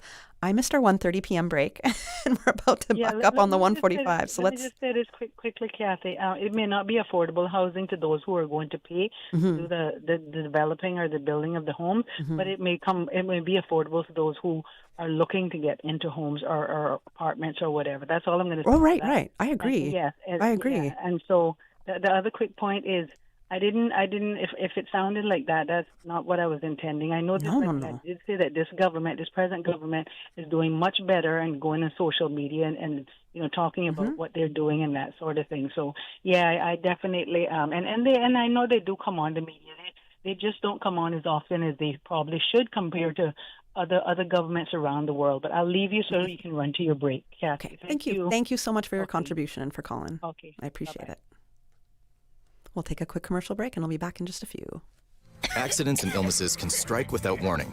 Ouch! When it comes to urgent care, every second counts. At Doctors Hospital, we have a dedicated team of experienced doctors and nursing staff available to you 24 hours a day, 7 days a week. Don't waste time in an overcrowded emergency room when you need urgent care. Whether it's a broken bone, a severe infection, or a sudden illness, trust in Doctors Hospital's unwavering dedication to providing the best immediate care. For complete urgent care when you need it the most, choose Doctors Hospital, located in Georgetown, 16 Middle Road. Explore your history. Explore your land. Explore your sister islands, the ultimate staycation experience. Your culture, your freedom, the land that time forgot isn't gone. It's your sister islands. Discover all that our sister islands have to offer. After a storm, power is restored first to critical services like hospitals, airports, police stations, and communication services. This helps the entire community recover faster. Thank you for your patience. CUC wants you to be prepared this hurricane season. This is a public service announcement from Water Authority Cayman. The Water Authority is aware of unauthorized emails being sent from a Water Authority email address. The email attempts to have receipts open a suspicious attachment titled Water Port Authority Agreement Revised PDF. This is not a legitimate email from the authority. If a customer or member of the public has received any suspicious email from a Water Authority email address, please do not click on any links contained in the email. Do not open or download any attachments. Delete the email immediately from your inbox and the deleted items folder. Our IT department is investigating the matter and taking appropriate measures to ensure the continued security of our systems and customer information. Radio Cayman News. The murder and abduction trial opened today before a jury of 12. To designate the Ironwood Forest's Crown land as a protected area. This is a proud day for the Cayman Islands. Police Commissioner says continuous professional development is essential. Radio Cayman. Your voice, your choice for today's biggest news. 7 days a week.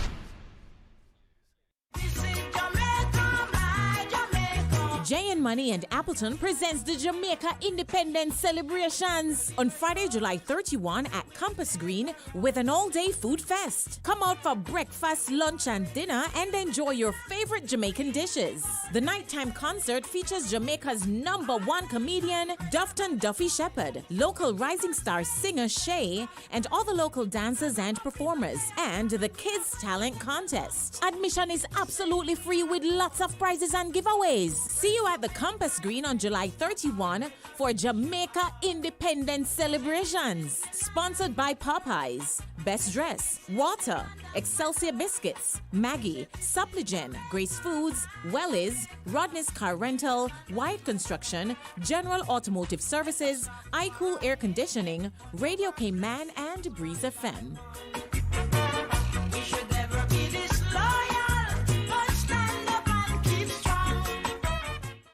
Did you know that Doctors Hospital provides urgent care services 24 hours a day, 7 days a week? And Doctors Hospital's urgent care physicians have access to the most advanced MRI and CT imaging in the Caribbean, providing reliable diagnostics when you need it most. When you need quality urgent care for an illness or injury, Doctors Hospital is here for you 24/7. Whether it's a migraine, chest or abdominal pain, shortness of breath, broken bones, or another urgent need, Doctors Hospital at the top of Walker's Road. Urgent care right now. The 6:15 Weather Report, Monday through Friday, is proudly sponsored by CG Britcay. Insurance, health, pensions, life, where people come first. You like your music soft? Radio Cayman. You like your music sweet? Radio Cayman. Or do you like a little coffee? Radio Cayman, y'all. How about a disco? Well, whatever you heard, got it all on hands. Just stay right here with us on Radio Cayman.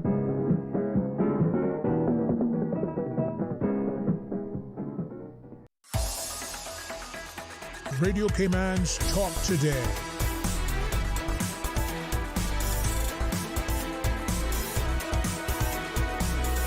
What is on your mind, Cayman? Good afternoon. Welcome back to Talk Today. I'm your guest host, Kathy Miller. I'm filling in for Charles Gooden. Charles is on vacation for the rest of this week and next week as well. So I'll be helping out on a couple of the afternoons. So thanks everybody for hanging out with me. We do have open line. The numbers to call are 1-800-534-8255, 949-8037, 949-6990, and you can call or WhatsApp text us on 925-3261. I do want to say, immediately coming off the break, if you did hear the information, I think we have a PSA about the Water Authority that's running. Oh, I can't believe there was a news piece, at least, that we had running about the Water Authority kind of email scam that's going around, and I just went to check if I could say the name that's on that email. So it's coming from somebody named Caleb Bennett at the Water Authority. So this might be somebody that you work with or that you're used to hearing from the Water Authority. Allegedly, their email address got hacked. So if you're seeing something come from that person, don't trust it fully. Call the Water Authority and find out. Do not open or click on any links. Please don't do that. So I just wanted to say that while I could. As we're about to get into the affordable housing talk and all the notes that I've prepared for you. We've had some great calls, so I would like to thank all the people who have listened, all the people who have called and contributed and just had a discussion with me, and we could, get some information out and share our ideas. There's somebody out of West Bay who has sent a message, and, I think they're from West Bay. But this person has said, "Yes, ma'am, the question is, who are we building for? I know it's not our younger generation. I have 2 sets in back of House 1, finished, and 2 just started in West Bay." I don't know if he means apartment complexes or like add-ons to homes. They go on to say, "I'm 74 plus, and some of these are built in a residential area. They're going 2 and 3 floors amongst us. People will be looking down in our door mouths, but we won't see what they do in their residence." Okay. And from the very first point that listener made, who are we building for? If you have listened to me on Radio Cayman ever in the past few years, that is a question I have asked time and time again as it comes to the real estate market and housing in Cayman. Who are we building for? Who is Cayman catering to? In my perspective, it has always been the wealthy foreigner. Because the wealthy foreigner, on their assets alone, can have status here. A little bit more to that, but that's pretty much it. You have the money, boom, you can be here. You don't have to spend no time here, as long as you got the money. So what we're saying is, nothing else matters about you, but as long as you got money, you're good. That's a really interesting concept to me. Who are we building for? So So I'm really glad that listener shared that, because I have said that since I've started filling in on the talk shows and got my own. So I'm now going to get into this. Since about 12:15, I said I was going to talk about affordable housing, but now I'm going to get into the notes that I have. And I had one more note to talk about from a little earlier, but maybe I'll save that for next show. Anyways, let's go to the affordable housing talk, because that's where we're at. Now, there is a lot going on really in Cayman right now, but affordable housing, the consults, which I did mention, are projected to take place at the end of the summer. That's something that I'm going to focus on, at least in this next little bit of the show. So I don't know how much you may have discussed this on Talk Today, but considering the upcoming public consults, as I said, that we're running PSAs on, I think this is a great time to revisit the recently presented Public and Affordable Housing Policy and 10-year Strategic Plan. It was presented at the end of April in Parliament. So it's been a major concern for the Cayman Islands, basically since 2020, when real estate sales in Cayman reached over $1 billion for the first time in history. Now, you can find this plan, Public and Affordable Housing Policy and 10-year Strategic Plan. You can Google it, or you can find it online or search for it on gov.ky. And I do suggest that Caymanians and residents download the document and become familiar with it so you can understand how government plans to tackle the issue of affordable housing. And as mentioned, there are plans for a series of public meetings centered on affordable housing, and to be well informed on the policy and their 10-year strategic plan, read the document and be ready with your questions and suggestions, your input for when the time comes. Because housing is something that impacts every single one of us. And if you have started a AI account with one of the LLMs, let's say it's ChatGPT or Claude, one of those, and you get this document, because I think it's 349 pages, so it's a pretty 376 pages. It's pretty robust. It's a lot to read, a lot to digest. You can even put that document into one of these AIs and ask it to summarize for you, get the key information, the key points that you need to know, and then ask, when it's doing that, say, reference the page that you're getting this from, so you can always go back to that page and reference the notation. So 376 pages of a lot of technical writing is difficult to digest.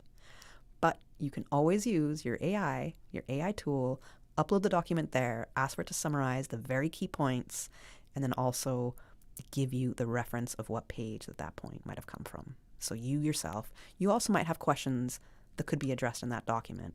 Ask the questions in your AI for it to search that document, and maybe you'll find the answers there. If not, at least you'll know what else you need to ask. But become familiar with it, because as mentioned, housing is something that impacts every single one of us. So to quote from the minister's opening address, the documented plan, quote, contains 98 clear and actionable proposals ranging from legislative reform and policy updates to infrastructure investment and support for first-time buyers. One of my last callers had noted that when it does come to development, there is so much to think about in terms of utilities, the roads, and I mentioned infrastructure. So again, this plan does look at some of these things that she had wondered, okay, is this going to be included in the plan? It does look at some of this for sure. Stakeholders have been addressed and or consulted as well in order for us to get this plan out here. So we're first going to talk about the policy, which is what government intends to do to address affordable housing, and then I'll discuss the plan to implement the policy, so how it will get done. So in summary, the proposed policy suggests government taking a coordinated national approach to public and affordable housing using 98 recommendations across 10 areas to increase housing supply, improve affordability, reform planning and finance, protect vulnerable people, manage speculation, strengthen infrastructure, and support Caymanian home ownership.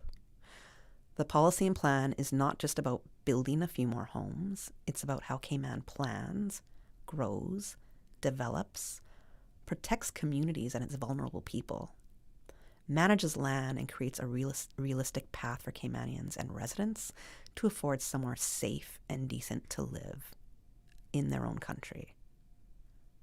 because a lot of the conversations I'm hearing amongst my friend groups is that they're taking their families out of Cayman because they can't afford to live in their own country. I'm going to keep saying that point over and over again, that there are Caymanians, generation-long families here that are leaving Cayman to go live somewhere that they can afford to live because they can't afford to live in their own country. Because again, who are we building or selling Cayman to? Those are my questions. So this is not just about building a few more homes. It's about how Cayman plans, grows, develops, and protects communities and vulnerable people. This is a lot more than just a policy for housing. The central message of the policy is that housing is not an isolated issue. It connects to almost everything: immigration, wages, infrastructure, environment, and of course the social fabric of the Cayman Islands. Because if ordinary working people and young families and seniors and vulnerable people can't afford to live here, then Cayman changes in a very fundamental way. Who are we building Cayman for? Who? That's what I want to know. We have a caller, so maybe that caller is going to answer that question that I have. Good afternoon. Thanks for calling Talk Today. Kathy, it's me again. Are you here to answer the question? Who are we building Cayman for? I absolutely am, although I think that you answered it initially somewhere in the midst of what you were saying before you went to your break, because it is quite evident and clear right before our very eyes, day to day, who we're building for. It is quite evident. The condominium buildings, the recently approved development in town there, the hotels, it is obvious when we want to bring millionaire yachts instead of general cruise ships here, when we're seeing condos. I mean, hotels. It is evident who we're building for. We're not, and I do wholeheartedly believe that unintentionally or intentionally, depends on who's in public office and who has authority and who's controlling, and the stakeholders and the shareholders and the what they call silent investors and all those kinds of stuff in the background.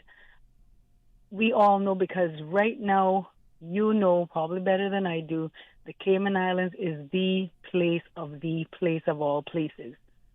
Our dollar is the dollar of all dollars right now, especially in our region, right? Yes. So who else are we going to build for? Whoever we see, and I'm not saying this is a slight to anyone, but it has to be noted, we see that we have this financial center where I can't remember the name of it, but it's a financial center here in Cayman where certain businesses come in and become a part of that financial center, and they don't have to pay certain types of fees and that sort of thing. It was in the media some months ago.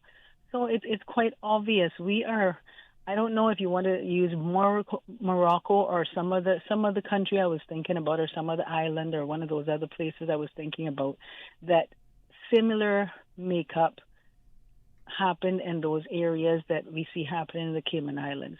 And the fact remains, when you think about it, Kathy, 1-bedroom apartment that are being built now is almost $500,000.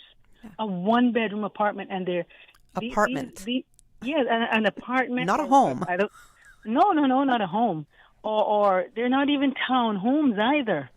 And they're $500,000. When you think about $485,000, that is almost $500,000. And how much is that? Isn't that $500,000? Mm-hmm. This report listed a 2-bedroom average is $740,000 CI. There you go. And so we know, and those are being marketed as luxury. Almost every single apartment complex that you see is being developed on this island right now is being, unless it's a small little 5-unit or 10-unit place, maybe not even 10, 5-unit place. Because I know some Caymanians that just built a few little apartments, and they're not 10 units on a compound. But they're being marketed as luxury. Even the Caymanian real estate agents are in on it. And I know everybody wants to make a dollar as much as they can. That's the ultimatum of humanness, is to make as much money as you can. Yes. But I don't think there's anything wrong with that either. No, absolutely no. I've got to put you on a pause. I'm sorry. Yes, it's just that yes, we've hit the yes. 2 p.m. news. Can you hold on with go us, or ahead. do you want to call right back? Sure. No, I'll hold on. Okay. Thank you. Thank you. Covering Little Cayman, Kim and Bride. Cover me. Radio Cayman in the Cayman Islands. From Radio Cayman's newsroom, this is Headlines. The headline news is brought to you by Kirk Market. I'm April Cummings with your headlines. Cayman's Jackson Cover returns home this morning following his historic selection in the NHL draft. The Ottawa Senators chose the Cayman-raised athlete with the final pick of the first round. The public is invited to welcome him home at Owen Roberts International Airport at 10 o'clock Saturday morning. In international headlines, the European Union fines Google €890 million for breaking digital competition rules. Regulators say Google used its Play Store and search engine to steer consumers toward its own services and apps, placing competitors at a disadvantage. Yemen's Houthi rebels say they attacked 2 Saudi oil tankers in the Red Sea as international oil prices climb above $100 a barrel. U.S. President Donald Trump is threatening major military action against the Iran-backed group if attacks on shipping continue. Those are your headlines. I'm April Cummings from Radio Cayman's newsroom. www.radiocayman.gov.ky. Check out our social media pages: Facebook, YouTube, X, formerly Twitter, Radio Cayman Headline News.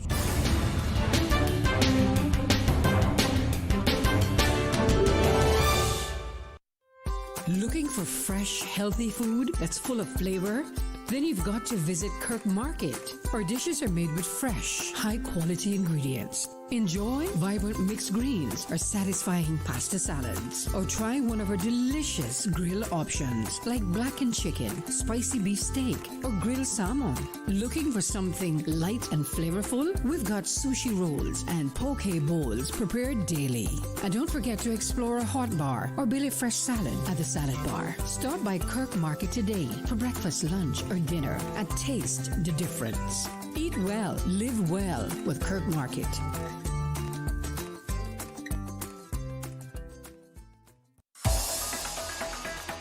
Radio Cayman's Talk Today.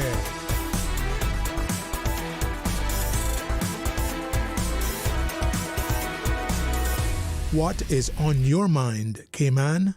All right, welcome back to Talk Today. I'm your guest host, Kathy Miller, filling in for Charles Glidden. We do have a caller on the line, so we'll just get right back to the caller. Good afternoon. Thanks for waiting.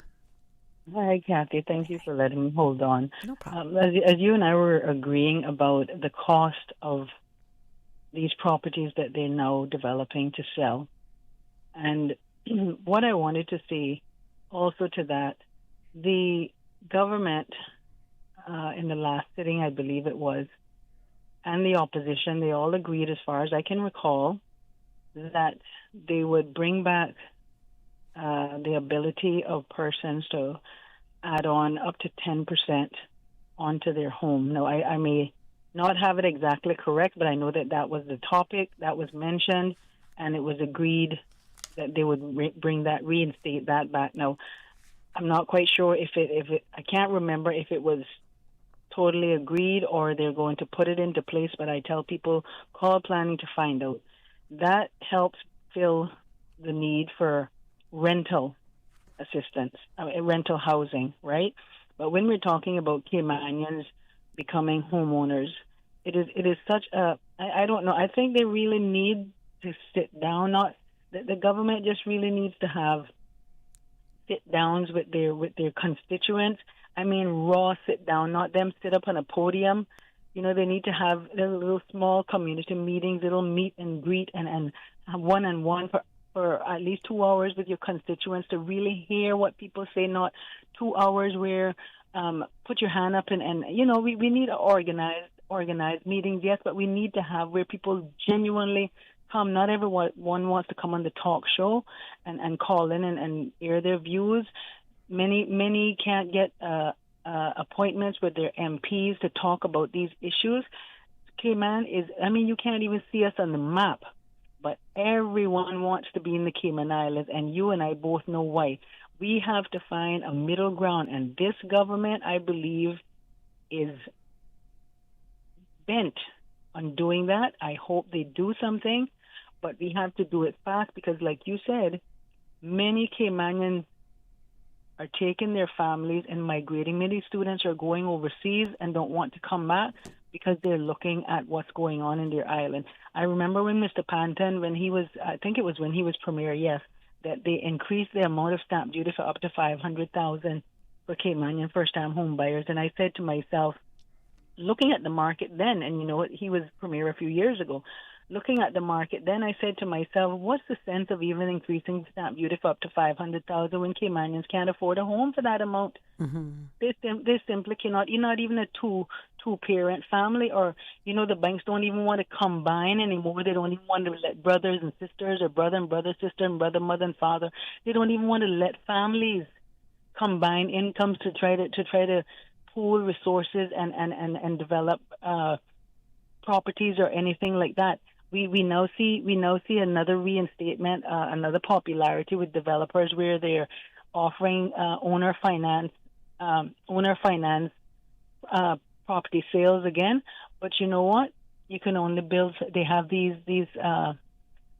what are you going to call them? There's a word we use here, but they have these instructions, right? I don't remember the word I'm looking for, where you only can build certain square footage, you only can do this, you only can do that.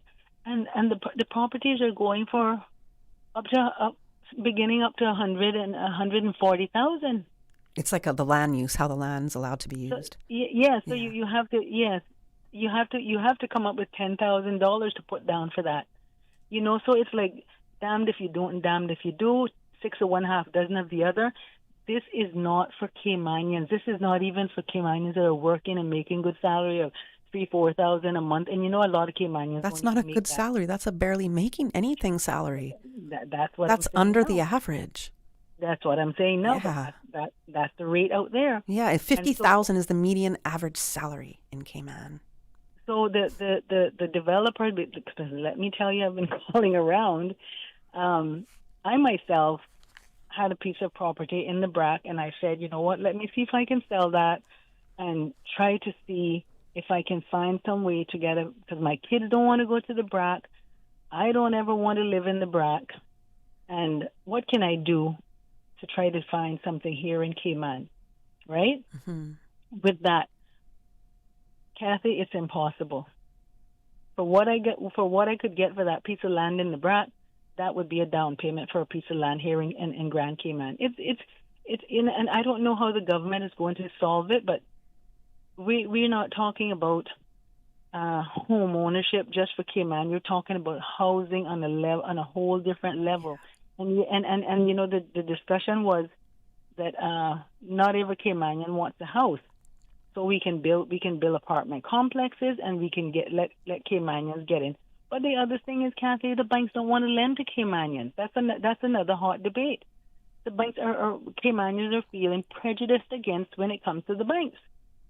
And they feel it is just such a discussion has been going on for years and years and years. How are we going to solve it? I don't know, but we are not developing, to answer your question, we are not developing for Caymanians. We're not even developing for as much as average class Caymanian paper Caymanians. Respectfully, I'm saying that not to be derogatory to anyone. I understand. But when we talk, the truth of the matter is, when we go to America, there's American citizens and there's American nationals. It's as simple as that. You look up the difference between the two words. So that's what I'm saying about Cayman with the Caymanians and the paper Caymanians. And that's not to be disrespectful, because I myself have paper Caymanians in my family, right? But the fact remains, we as Caymanians, generational, ancestral, someone said the other day we shouldn't use the word natives because what's a native Caymanian? Well, whatever we want to call ourselves, we're not developing for us. We're not developing for my children. Those that have the means already, Caymanians, generational ancestral Caymanians that have the means already, they are fine. We're talking about working class Caymanians, lower income Caymanians. That's what we're talking about. I know a very prominent family right now in Cayman, a very prominent Caymanian family that is soon to start a housing community. I don't know where the stage is with that, but I've heard that there are a lot of permanent residents or even employees of some of the businesses of those areas that are already lined up for this community. So I don't know how true that is, but I'm just saying, where does the buck stop? When I was in the States, and you apply for, they have what they call the FHA loan, which is a loan. You have to be a United States citizen and a permanent resident. It's a government-funded program where you get a different type of loan product than if you went to a bank, a commercial bank, or over in the States they have a lot of financial companies that offer mortgages too. Yes. But the FHA loan system is a whole different government program that specifically has a tier that makes it seamless that a national or a permanent resident, I shouldn't even use the word permanent resident because that people would jump on that here in Cayman, but U.S. citizens can get houses. It's almost a guaranteed if you meet the minimum, not the minimum, but you meet the less stringent criteria than if you go to a commercial bank or a financial company. Right. And I remember Chris Saunders brought something up similar to, no, that was a reverse mortgage he was talking about. But we need some type of program because there's no way we can develop to where we are today and not bring in modernized products to the islands to meet the needs of the people.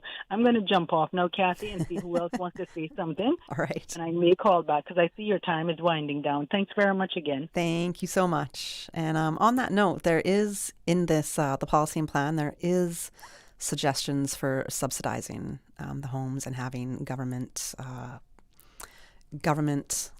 loan programs as a suggestion, and then something else about the National Housing and Development Trust bringing back their lease to own program. So in saying that, we only have about 15 minutes. Oh, we do have a caller.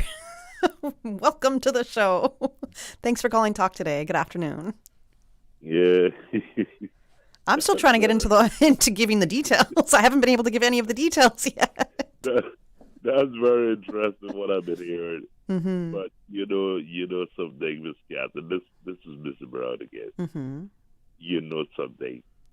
It seemed to me because you got a man who believes, and different types of people. A man who believes in working $5,000-$6,000 a month and getting a loan from the bank.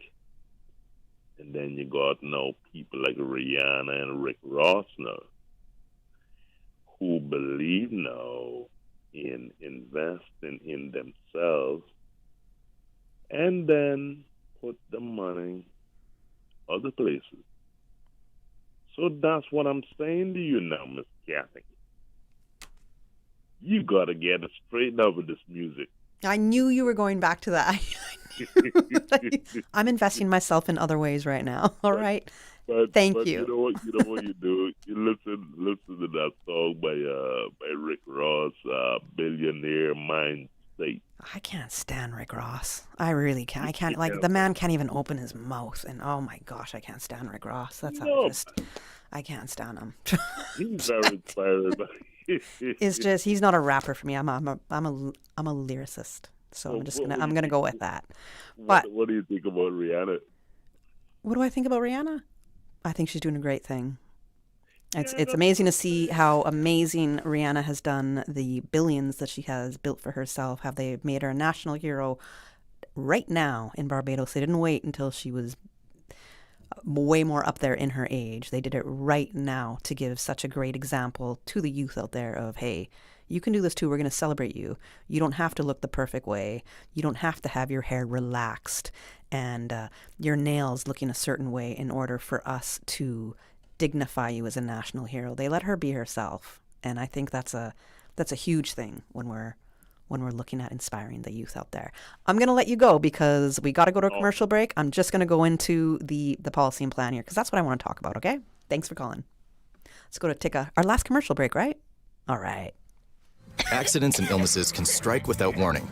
Ouch! When it comes to urgent care, every second counts. At Doctors Hospital, we have a dedicated team of experienced doctors and nursing staff available to you 24 hours a day, 7 days a week. Don't waste time in an overcrowded emergency room when you need urgent care. Whether it's a broken bone, a severe infection, or a sudden illness, trust in Doctors Hospital's unwavering dedication to providing the best immediate care. For complete urgent care when you need it the most, choose Doctors Hospital, located in Georgetown, 16 Middle Road. Freedom, Cayman Brack. Freedom, Little Cayman. Soft breezes, blue waters, no traffic. Unwind and rejuvenate your mind, body, and soul. Sister Island Staycations, a taste of freedom. Discover all that our sister islands have to offer.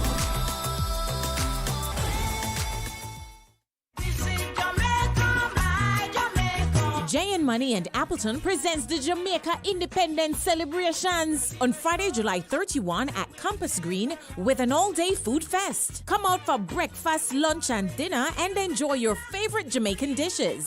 The nighttime concert features Jamaica's #1 comedian, Dufton Duffy Shepherd, local rising star singer Shay, and all the local dancers and performers, and the Kids Talent Contest. Admission is absolutely free with lots of prizes and giveaways. See you at the Compass Green on July 31 for Jamaica Independence Celebrations. Sponsored by Popeyes, Best Dress, Water, Excelsior Biscuits, Maggie, Suppligen, Grace Foods, Wellies, Rodney's Car Rental, White Construction, General Automotive Services, iCool Air Conditioning, Radio Cayman, and Breeze FM.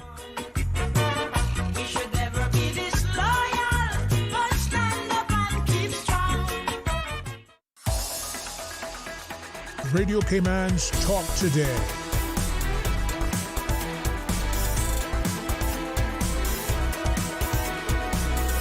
What is on your mind, Cayman?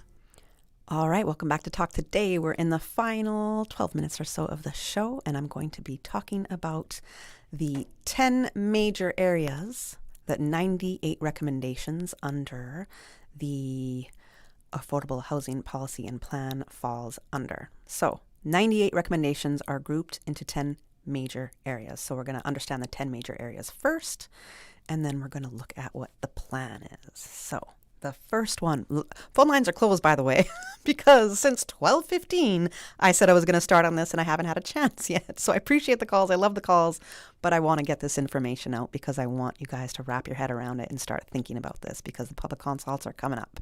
So the first area that the policy is looking at, the first and most urgent priority is making it quicker, easier, and cheaper to build more housing.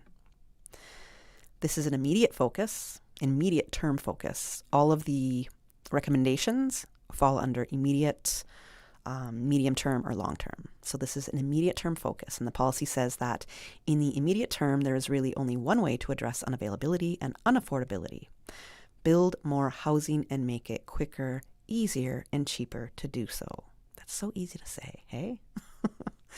That includes streamlining the permitting process, increasing capacity at the Department of Planning, establishing clear timelines for development review, creating pre-approved housing plans, and fast-tracking affordable housing projects. I do want to say in the Cayman Forward initiative, which seems like it's similar to this a little bit, it's a lot going on. They have the ideas of increasing the Department of Planning capacity and allowing the planning officers to have a lot more responsibility than given now. Okay? So, back to this. This first area also includes changing planning rules so that more homes can be built on the land Cayman already has. This means looking at density, lot sizes, parking requirements, building heights in appropriate areas, and mixed-use developments where people can live closer to jobs, schools, shops, and public transport. And then when we say density, we're talking about how many homes can be built on a given piece of land. Low density might be one house on a large lot. Higher density might be townhomes, duplexes, apartments, or mixed-use communities where people live closer to shops, schools, jobs, or transport. The policy is saying that because Cayman has limited land and a growing population, we may need to use land more efficiently. We clearly need to use land more efficiently. So absolutely, the land density is something that we need to look at. And again, that's where the policy can become a little bit politically and culturally sensitive, because we've mentioned that people very much want a yard, a home surrounded by a big yard. So in order for us to grow, we have to change expectations a little bit. The second major area is subsidizing the production, rental, and purchase of affordable housing. This is a medium-term focus that mainly addresses government's role in things. The policy recommends creating a new public housing authority to consolidate and strengthen government's housing functions. Right now, housing support is spread across multiple entities and programs. The policy argues that Cayman needs a more coordinated structure with clear responsibility, funding, accountability, and oversight. This new authority would help develop affordable and social housing for ownership or rent, partner with private developers, identify or acquire land, support lease-to-own and shared equity models, and help administer financial products that make home ownership more realistic. On the lease-to-own note, there is a suggestion to relaunch the National Housing and Development Trust's lease-to-own program. So a couple of these things, the lady who called, not the last caller, but the one who called before that, these are the couple of things that she was looking at. What other kind of financial products are we going to be able to give Caymanians here? So I just mentioned they are looking at this. The third area is to promote affordable home ownership. The policy recommends reforming stamp duty, particularly for first-time buyers. It suggests increasing and indexing the purchase price threshold for first-time buyer stamp duty exemptions, allowing some lower-income households to pay stamp duty over time rather than in one lump sum, and considering higher stamp duty rates on very high-value properties. One of the major recommendations is an enhanced government guarantee mortgage program to help qualified Caymanian first-time buyers access mortgages and possibly finance some upfront costs such as down payments, closing costs, and construction. That would be more of a medium-term focus with a projected timeline of 8 years. Excuse me. So again, a major recommendation is the enhanced government guarantee mortgage program. A caller had mentioned something like this. It is in the plan. It's part of the policy here, I should say. The fourth area is subsidizing the cost of maintaining and operating housing. Buying the home is one challenge and keeping it is another. That's what I like to say about me. Getting me is one thing, but keeping me is another. It's just a little joke on the side. I made Paul laugh, all right. So the policy looks at home repairs, energy costs, rooftop solar and renewable energy, insurance costs, and hurricane resilience.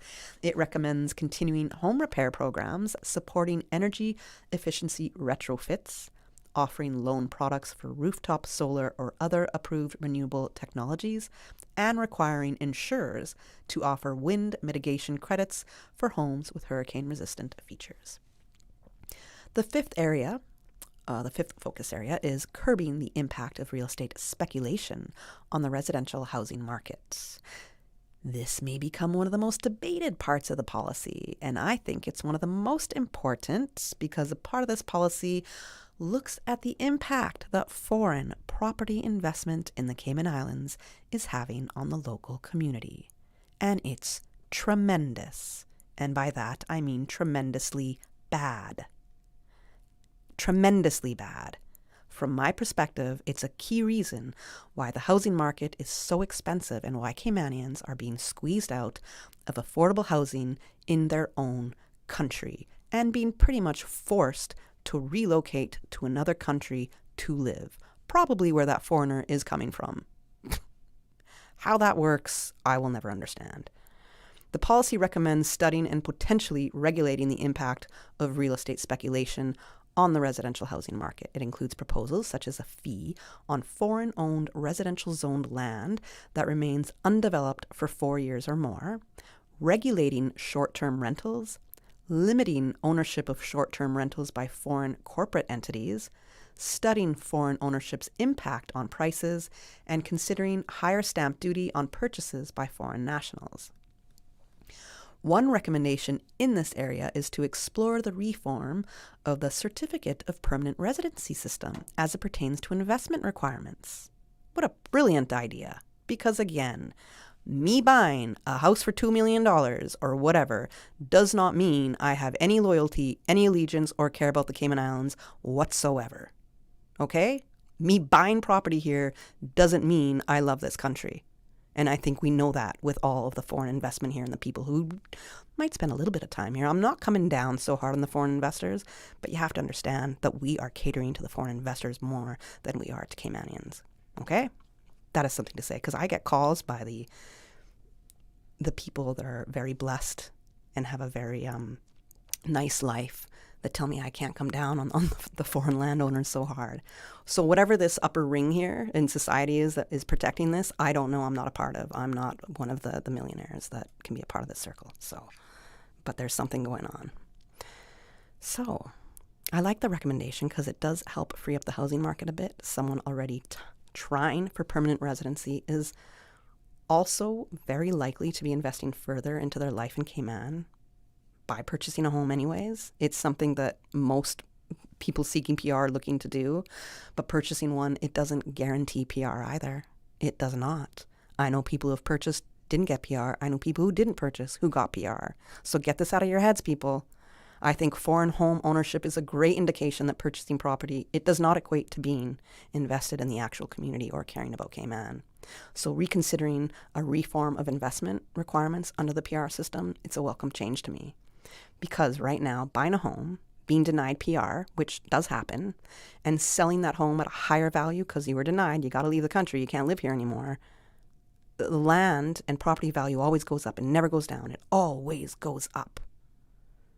So that property will only go up even more, making affordable or one-bedroom homes even that much more harder for Caymanians to attain.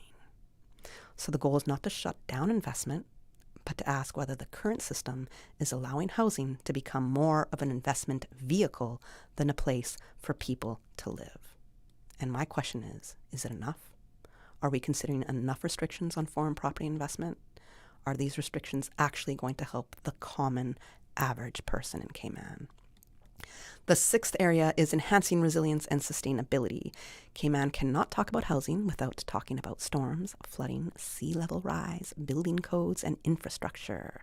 The policy recommends updating building codes, integrating climate risk into land use planning, identifying high-risk areas, strengthening environmental review for major housing projects, and ensuring that affordable housing is not built in places that will become unsafe or unsustainable. The seventh area is making needed investments in infrastructure. The policy is clear that building more homes is not enough if the infrastructure is not there. More housing requires water, wastewater, roads, stormwater systems, public transport, sidewalks, lighting, bike paths, and safe mobility options. It recommends improvements to water and wastewater systems, a public transport strategy, transport-oriented development, and requiring new developments to contribute to needed infrastructure. One of the recommendations is to adopt alternative mobility tourism and recreation elements into the tourism and recreation development plan. This would be achieved by incorporating, quote, the bicycle master plan into the tourism and recreation development plan to make the Cayman Islands the bicycle capital of the Caribbean. Thank you for looking at me super wildly, Paul, because that absolutely is the most wildest thing that I've read in this report. We don't even have sidewalks, and they're talking about making this the bicycle capital of the Caribbean. Can we get a sidewalk? Can we work on sidewalks first? That will be great. So I'm just going to say that there. The timeline for that, noted, is 2 years, which is interesting. I have a little bit more to say about that, but time's about to run out. So the eighth area is serving the needs of vulnerable populations. This includes renters, low-income households, seniors, people with disabilities, victims of domestic abuse, homeless Caymanians, and those who need supportive housing. The policy includes recommendation for enacting protections against discrimination in housing against Caymanians, as well as source of income discrimination through fair housing legislation. So it's very interesting. There's a few more things in there to get to, but I can't talk about that in detail. The 9th area is addressing the special needs of the sister islands, and the policy recognizes that Cayman Brac and Little Cayman have different needs. It recommends land acquisition, affordable housing planning, skilled trade training, incentives for development, stronger on-island planning capacity, and continued build-out of affordable housing communities. And finally, the 10th area is the long-term economic picture, which is to diversify the economy through creating more high-paying jobs for more Caymanians. The policy says Cayman cannot solve housing only by just building homes. It also has to create more high-paying jobs for Caymanians. That means economic diversification, education training, and ensuring Caymanians can participate meaningfully in the economy that they are helping to sustain for their own country. So they don't have to move away where they can afford to live somewhere else instead of in their own country. So those were the 10 major areas that the policy would cover, the things that need to change, and some of the 98 recommendations were mentioned. So for greater detail, again, you got to read that document yourself. So either just go to gov.ky and just go to the search tool and look for the Affordable Housing Policy and Plan, okay? Oh, apparently I got 2 more WhatsApp messages. I'm a little bit over the show time, so I'm just going to hopefully quickly read the message. One coming from one of our listeners saying, Kathy, this is a very important discussion that you are having today. The decades-old question in for the Cayman Islands, who are the islands being developed for? I often wonder what our various government and the developers' plans are for the average citizen who will not be able to fit in or survive in the new luxury style of living.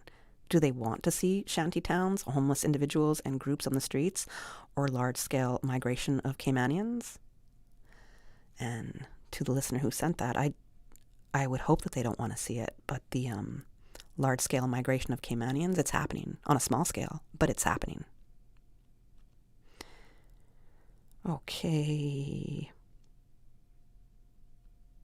so another message came in from a listener. It's the final one, and I'm going to be signing off after this. Good afternoon, Miss Kathy. I'm enjoying your show. Humans deserve to be treated fairly here in Cayman. When it comes to, you can't say that about the wealthy, I just have to wonder. So what's more special about the wealthy foreigners than the common locals that are easily discriminated? I'm not sorry if words offend some people, because what's good for the goose is good for the gander. No one deserves to be protected from offense or hurt feelings anywhere in this world, because I believe that's where the double standards start. Okay, interesting. And thank you for sharing your thoughts with us as well. Thank you, everybody, for hanging out. We got another... we got another message that came in. I don't know if I can get to this. Kathy, another thing. They build these condos or apartments and have no parking for tenants that drive and have to park or public sides of the roadside. I agree. Because it's somewhere in the law that I think it's 1 bedroom or 2 bedroom, I can't remember, you have to have 1.5 parking spots in the complex. What is a half a parking spot? What is a half a parking spot? I'm going to leave people on that note right there. So anyways, everybody have a great Thursday. I will be back with you on The Buzz come next Tuesday, on Talk Today next Tuesday afternoon. There's still a lot for me to talk about when it comes to this Affordable Housing Policy and Plan, 10-year strategic plan. So I'm going to get back into that. There's other stuff out there too, guys. There's more legislation coming out. Can't really say about that now because they haven't put the info out, but there's going to be combos on that next week, at least with me on The Buzz. I'm going to try to bring a cannabis reform talk on here as well. I don't know. We'll see what happens. There is a lot for us to talk about, so we're going to get it done on Talk Today. Okay, thanks for hanging out. Have a great rest of your Thursday. Talk Today is brought to you by the Ministry of District Administration. Explore your history. Explore your land. Explore your sister islands. And Doctors Hospital. Peace of mind is important when life happens. Doctors Hospital. Always there for you. Call 949-6066.